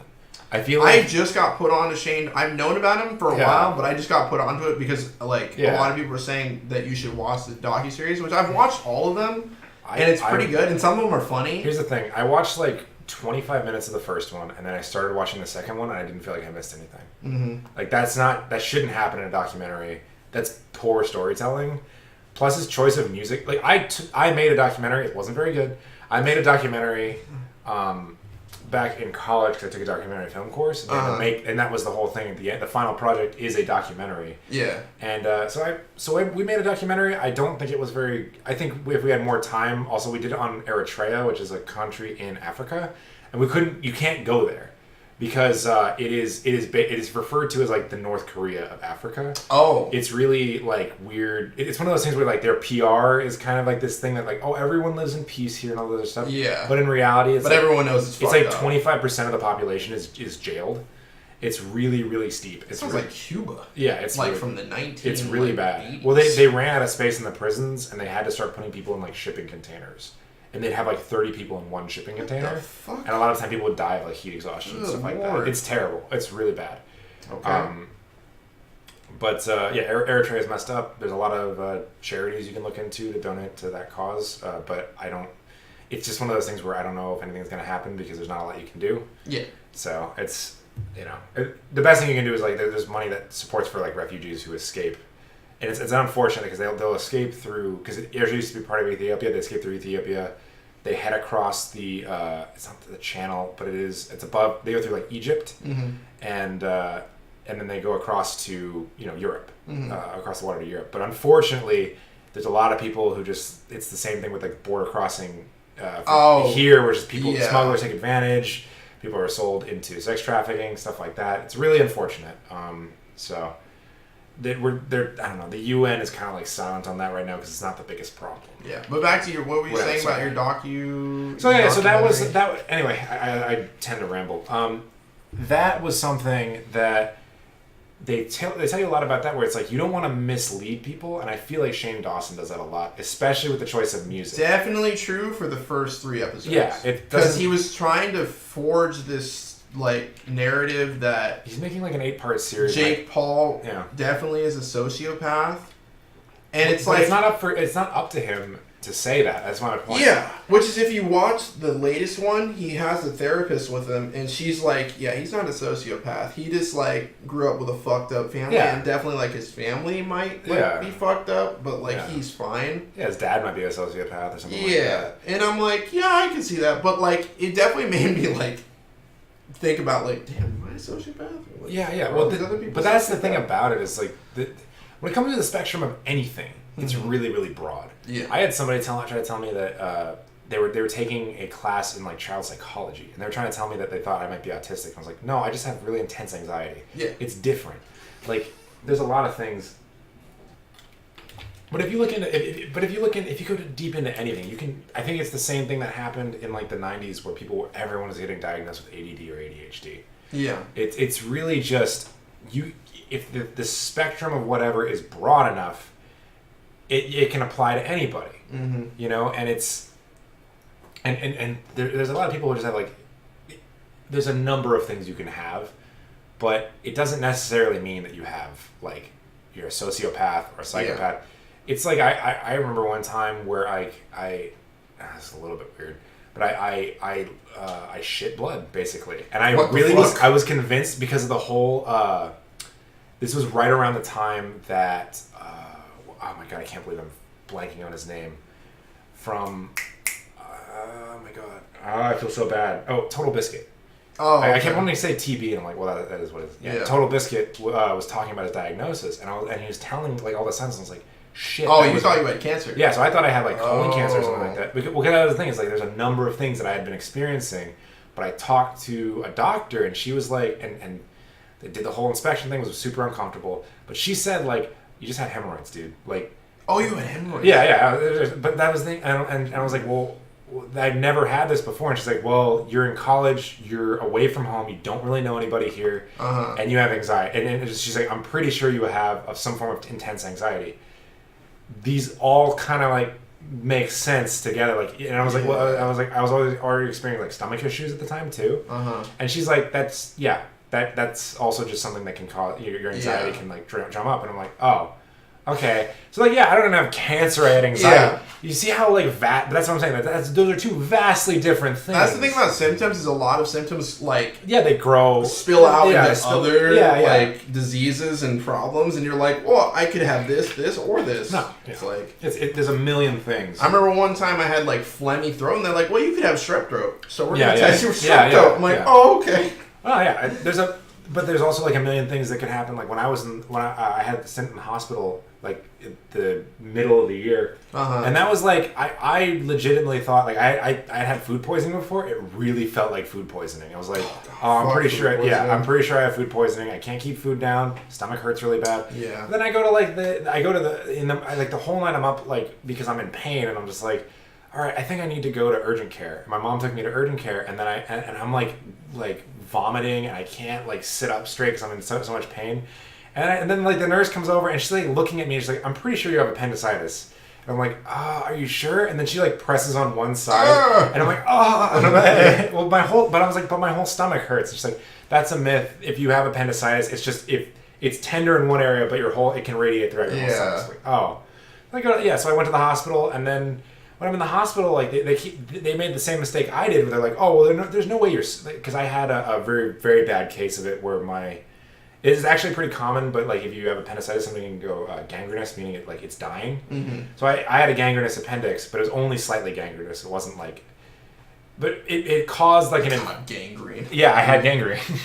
It caused an infection, and then they were saying, but the thing is, because I had waited so long, they were saying, like, well, how long were you experiencing pain? I was like, I don't know, like a day. It wasn't that bad. Mm-hmm. They're like, well, if it's as bad as this, they're like, there's no way you're septic, which is like an intense infection, because it would take a long time for you to be septic, and I was septic, but I just didn't know. Oh, you were? Yeah. I went into septic shock, which is sepsis is like you're experiencing like one of 4 symptoms. I don't really remember all of them. It's like increased blood pressure or decreased blood pressure, lactic acid increase in your blood, heart rate increase, and then like the last one was like. I can't remember. There's like another one I can't remember. Blood cell count. Shit. Yeah, blood cell. I felt like really bad. Yeah. But that's the thing. Like I was on morphine at the time, so I didn't. I was septic when I went to the hospital. I went into septic shock before I went into surgery, and my blood pressure dropped to like 70, and I didn't pass. That's why they were confused, like because I went to 70 and I didn't pass out. I should have passed out, but and my heart rate was at like 160 or something like that. Yeah. And it was crazy. So like all these things, like my body is like telling me there's something wrong, but they're like, there's no way you're septic, like because people my age don't get septic. Yeah, it doesn't happen. That's something like usually older people get when they don't take care of an infection or something like that. Like and they're like, oh, there's no way you're septic. So it took me like an extra 2 hours to get into surgery, and that's why I went into septic shock. So like them. So there's a lot of things where it's like, well, it doesn't fit this profile, but it's like, just fucking give me what I need. Yeah. Well, I'm dying. That's what I'm saying. Like, even doctors make that mistake. So like, you can't trust yourself to go on WebMD and diagnose yourself. Oh, I had a wart on my thumb, and I went on a WebMD because I'm like, is this a tumor? Yeah. And they're like, well, it could be a cyst, a tumor, or it could be a wart. And I'm like, okay. Well, a lot of types of growths could be warts. Like, I know somebody who had, what was it? They had a I think it was a hernia, and then that hernia, like after they had gotten it removed. No. When they got checked on, they thought it was because it manifested as like a weird bump. Oh. And that's what happens with hernia sometimes. And they thought it was like a growth. And they went in and they're like, nope, it's just a hernia. It's your muscle is pushing. And I was like, we'll get that fixed and it will go away. And I'm like, oh, interesting. God, I would never want to have a hernia. That sounds terrible. Yeah. I mean, it's possible. You can also have like, it is possible that you've had like a small one before and you just haven't noticed it. Mm-hmm. It's weird. I don't know. I've heard of people who go their whole lives with a hernia, and they're like, oh, what's your pain level right now? They're like, honestly, I've had like a consistent pain level of like 2 or 3 for the past like year. Yeah. And then I'm like, really? Yeah. And it's there's some people who just have high pain tolerance. That's what they said. Like that might be my case. I don't think so. I don't think I have a high pain tolerance. But they were saying like, oh well, for you not to feel that infection. Do you hate needles? No, I despise them. I was seriously, like, that was the most uncomfortable thing because I was in the ICU and they have to prick you every 2 hours to take your blood while you're in the ICU. God. The ICU was like, they took really good care of me, but it is the scariest place ever. Yeah. Because 2 people died while I was in there. Really? Yeah, like right down. Oh my God. Yeah. Because there's 2 types of people there. Really old people who are like pretty much gonna die, or like cancer patients. Well, this was recently, right? When was this? 6 months ago. Oh. Yeah. So I was like, oh my God. Like, yeah, I could have died, but the thing is, like, the only time I ever got scared was when the freaking anesthesiologist was telling me, like, you know, even if you survive, like he's saying things like that. He's like, even if you survive, I'm like, dude, you're the anesthesiologist. I'm not gonna trust you. I'm gonna trust my surgeon. My surgeon is like this really, really nice lady, and she has like a smile on her face. She doesn't seem worried. I'm like, I'm just gonna go off what she says. Yeah, I was like, she has good. Yeah. Well, like, she's like, I'm like, and she's like, I already did one of these surgeries like earlier today. Yeah. Like, and it was fine. I was like, oh, okay. And I even asked her, like, after the surgery, like, was I even, like, close to the worst? And she's like, well, you were a bit, like, you know, you definitely had a condition that was a little bit scarier than most, but, like, not the worst I've seen. Like, yeah. You could have, they even told me, like, your appendix could have burst. And if your appendix burst... your appendix didn't burst? No. If it had I was going to say, if it ruptures and you don't take care of that... Well, they were saying, like, if it had ruptured with your current state of, like, infection, we probably would have had to cut you open and leave you open for several days. And I'm like, oh, wow, oh God, good Lord, because if something happened, for like 3 days, they said if that happened, they would have had to get to me. They would have had to like get to a part of me without cutting me open. They wouldn't have time to cut me open, sort of thing. Yeah. But the thing is, I would have been left like that in the ICU, where there are people with actual like infections and stuff like that. So my risk on your organs. Yeah, my risk of infection would also increase. So for other infections, so it's just like all this. It's just like a no-win scenario. My cousin, like, God bless her, is a ICU nurse, and I even asked her, like, how do you do it? And I'm like, how often do people like die while you're there? And she's like, well, a lot of people go there, are there, like, it's almost like hospice, like they go there. They go there to die. To die, yeah. Yeah. That's gonna happen. Yeah. There's nothing you can do about it. And I'm like, damn, that is crazy. Like I couldn't, because I was like scared to death because like they told us you can only have 3 people in your room at once to visit, or no, 2 people to visit in your room at one time. Oh, weird. But then across, I could see a few doors down, because it's like a circle at the hospital I was at. Yeah. So I could see a few doors down. There was like people just like lining up to go, and I was like, how come that people? And then I came to them and was like, oh, because they're dying. Yeah. It's like, yeah. They don't care about the rules. I just visited my uncle, and there was like 5 of us because he has cancer. And well, no, in the hospital, I think it's different, but in the ICU... Oh, in the ICU, it's a little bit different because it's more of a... Because they don't want... Well, I was also had an infection they didn't want me to risk. And my immune system was really, really bad. So they didn't want to bring too many people into risk further infection. Yeah. Because they even said, like, if you catch a flu or something like that, it could kill you. At that time, I was like, ugh. Yeah, because your immunity is very low. Well, because my white blood cell count was like at like 1,500, and it's typically supposed to be around 10,000. So like, yeah, it was really low. Yeah, it was really low. Good Lord, that's scary, man. Yeah. Hey, look, it was scary, but honestly, I had a lot of points in my favor. There was a chance I could have died, but honestly, I was at the hospital. I wasn't going to die. Yeah, the fact that you're young too. Yeah, I was young. I was fine. Like if you were 50. Yeah, a lot more risk. A lot more risk. Yeah. Yeah, for sure. Mm-hmm. Well, you know what? I think we're going to call it there. We've been talking for almost 2.5 hours. You want to talk about Venom really quick? Oh, yeah. Right. Let's talk about If you haven't seen Venom, you should go see Venom. If not, if you haven't seen Venom, you should go see Venom, and you should probably just, like, you want to do, like, spoiler-free, or do you want to talk about, like... We could do spoiler-free. Let's just do spoiler-free. Okay. Because I think you can talk about that movie very easily, spoiler-free, because there's no real... major plot I can't think of anything where it's like you don't see it in the trailer. Yeah. Well, I guess there is a couple things, but yeah. I think that if we just talk about the actual like feeling of the movie, I mean, can we talk about Venom as a character? Yeah, he's good. Yeah, I like this version, although I don't have much Venoms to compare it to. Well, Venom's like one of my favorite comic book characters, and the thing is like, I just like his design, and like he's very appealing as like a interesting like anti-hero kind of character. Yeah. And I think they don't really nail that aspect of him, like as an anti-hero or as like a... I think he could have been a lot more evil. But here well, it's not even just a lot more evil. I think it's just this weird... The character of Venom doesn't really make a ton of sense. But the movie, I think, was this... what they did was they were like... The director was like, I want to make this movie. And then the studio was like, well, you have to hit all these beats. Like, he has to be friends with Venom, and there has to be comic relief. Yeah. And we want to see Venom fight other Venom. And then he's like, you know what? Fine, I'll make that movie. and he like, but he makes it. He's like, I'm gonna make it, but I'm gonna put zero effort into it. And this is what like he's like, I'm almost gonna put. It feels like he put effort into making it campy and ridiculous. Yeah. So he's almost like mocking other superhero movies with it, and I think it's really, really interesting that way. And I think it's a great film. It's not for everybody, definitely, but because I know some people who were like, oh, I think it was terrible. Because like, non-comic book fans, I think probably, I don't know. I think people who don't understand what it's trying to do, it's very obviously almost being a parody of like other superhero movies.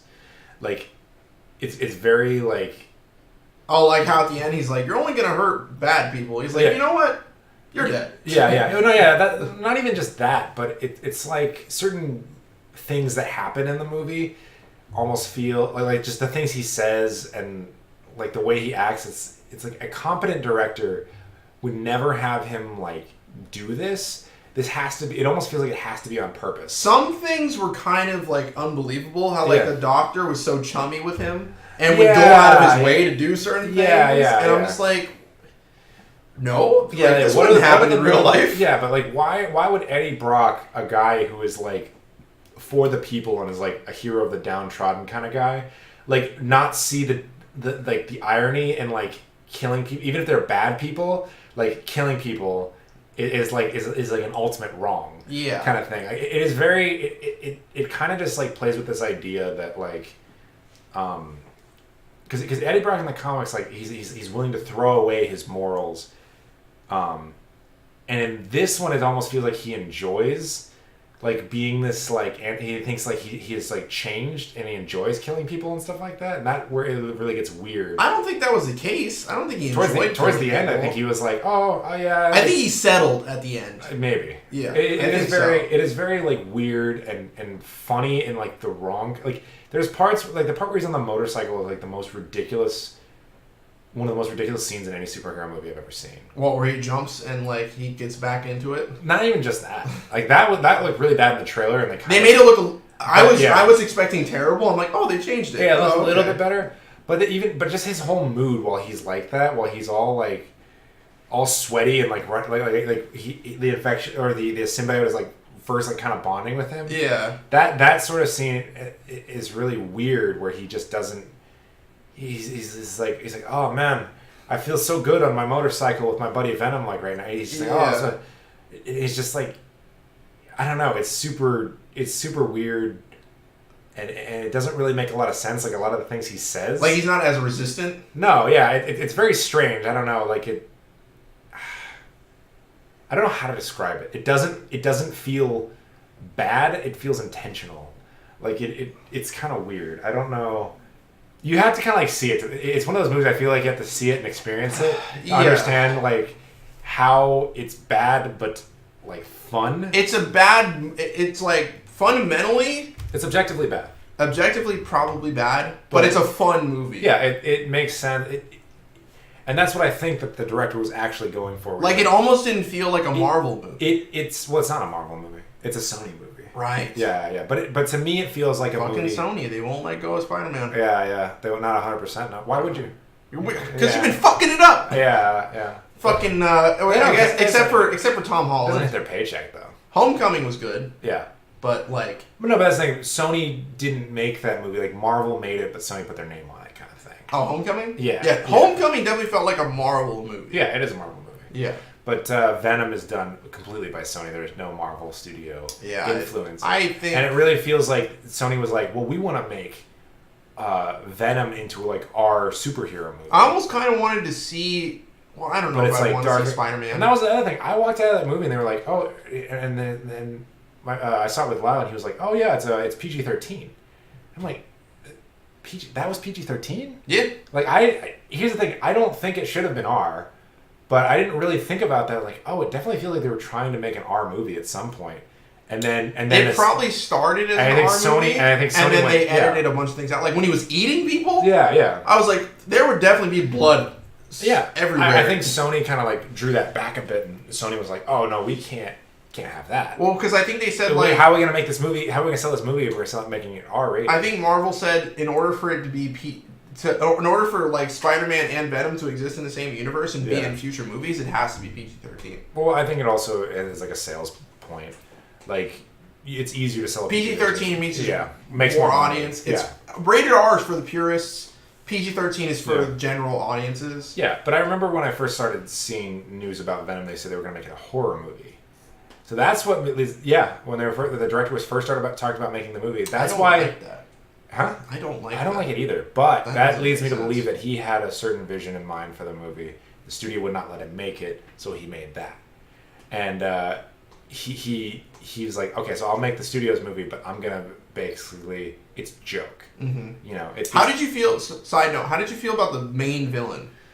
I thought he was funny. I thought he was hilarious. There are moments where I'm like, this is not a real character. Yeah, no, that's not a real person. He's like this god complex. Humans are inferior. Quoting the Bible. But that's the thing. Like, I do think that guy is based off of somebody at corporate at Sony who has like a god complex. I think because if you look at, what is it?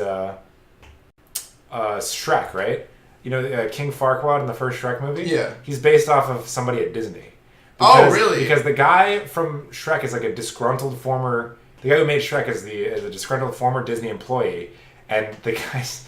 Farquaad's big head kind of is really, really close to the head of a guy at Disney. Uh-huh. And the guy's name is Farquaad. It sounds like fuckwad. Yeah. Yeah, and then on top of that, the guy is really... Farquaad is short, and apparently that guy had like a Napoleon kind of complex where he's like short and he's very self-conscious about being short. Acts bigger than he is. Yeah, acts bigger than he is, but he's very self-conscious about being short and doesn't want anybody to call him short. So it's like the whole character is designed to make fun of somebody else. Uh-huh. So it really feels like they did that in Venom, where they just took this guy and they were like, oh yeah, he's a little bit too... He's a god complex, and he thinks he's always right, and then like when he's talking to the druggie. Yeah, He's like, I am Abraham, and you're the one making the sacrifice. Yeah. Abraham didn't make the sacrifice. Yeah. He's like, what the fuck? Yeah. No, he talks... you really think this druggie cares what the hell you're saying? Right. He has this. The world sees him a certain way, but he's really just scum. Yeah. And I think that's really what the character. That's why I think the character is derived from somebody else at Sony or something like that. Like some head that everyone thinks is a great guy, but he's an asshole because he wouldn't. He thinks he knows how to like create the perfect movie, but he's in fact like ruining people's lives kind of thing. And I think the director like probably hammered that home with the character. Mm-hmm. But I mean, the Drake is like a character that does exist, and it does kind of have that sort of mindset in the comics, but there's a lot of characters that aren't significant that are brought in from the comics that are made in. Have you ever heard of like Mr. Sunday Movies? Makes like he's great. If you want to watch anything comic book related, he's great. Mm-hmm. And they have a podcast called The Weekly Planet, and they're these two Australian dudes. They're really cool. The Weekly Planet. Yeah. But I don't know. Venom's good. I think everybody should see it. It might not be for everybody. You don't have to go see it in theaters. There are plenty of people that I talk to that were like, I just don't want to see Venom. And I'm like, I don't know. Here's the thing. If you're in the mood for a bad film, it's perfect. If you're in the mood for a good... I will say 100%, I went in with very low expectations. Yeah. Go. I would say go in to watch a movie that is going to make you... You're going to be entertained the whole time, but not because it's a superhero movie. Mm-hmm. That you're going to be entertained because... It's just, it feels good to watch something that bad. Yeah. So it's really just like, I don't know, it hits all these great notes and does all these things that other movies do that are very, very like I think it was... It's almost like cringe. I think it was a 5 out of 10. Yeah. No, I'd probably give it, like, for how much enjoyment I got out of it, I'd give it like an 8 or a 9. But enjoyment, yeah. But if you look at it and you think about... Objectively, I'd say it's like a 6. Yeah. Objectively, it's a 6. But no way this holds up to it is a movie that like I think go to a theater and when they're talking completely serious and people in the theater cannot stop laughing, that is when you will understand why it's a fun film. I can't really think of any like really serious moments. There's a part. You know what? We'll talk about it after the podcast. I don't want to spoil it for people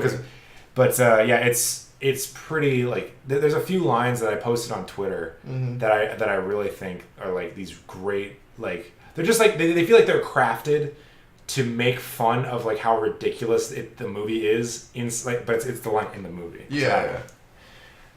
All right. You want to end it? We'll call it there. All right. Thanks cool. for watching. I'm hungry. See you in the next one. Let's go. All right. Later.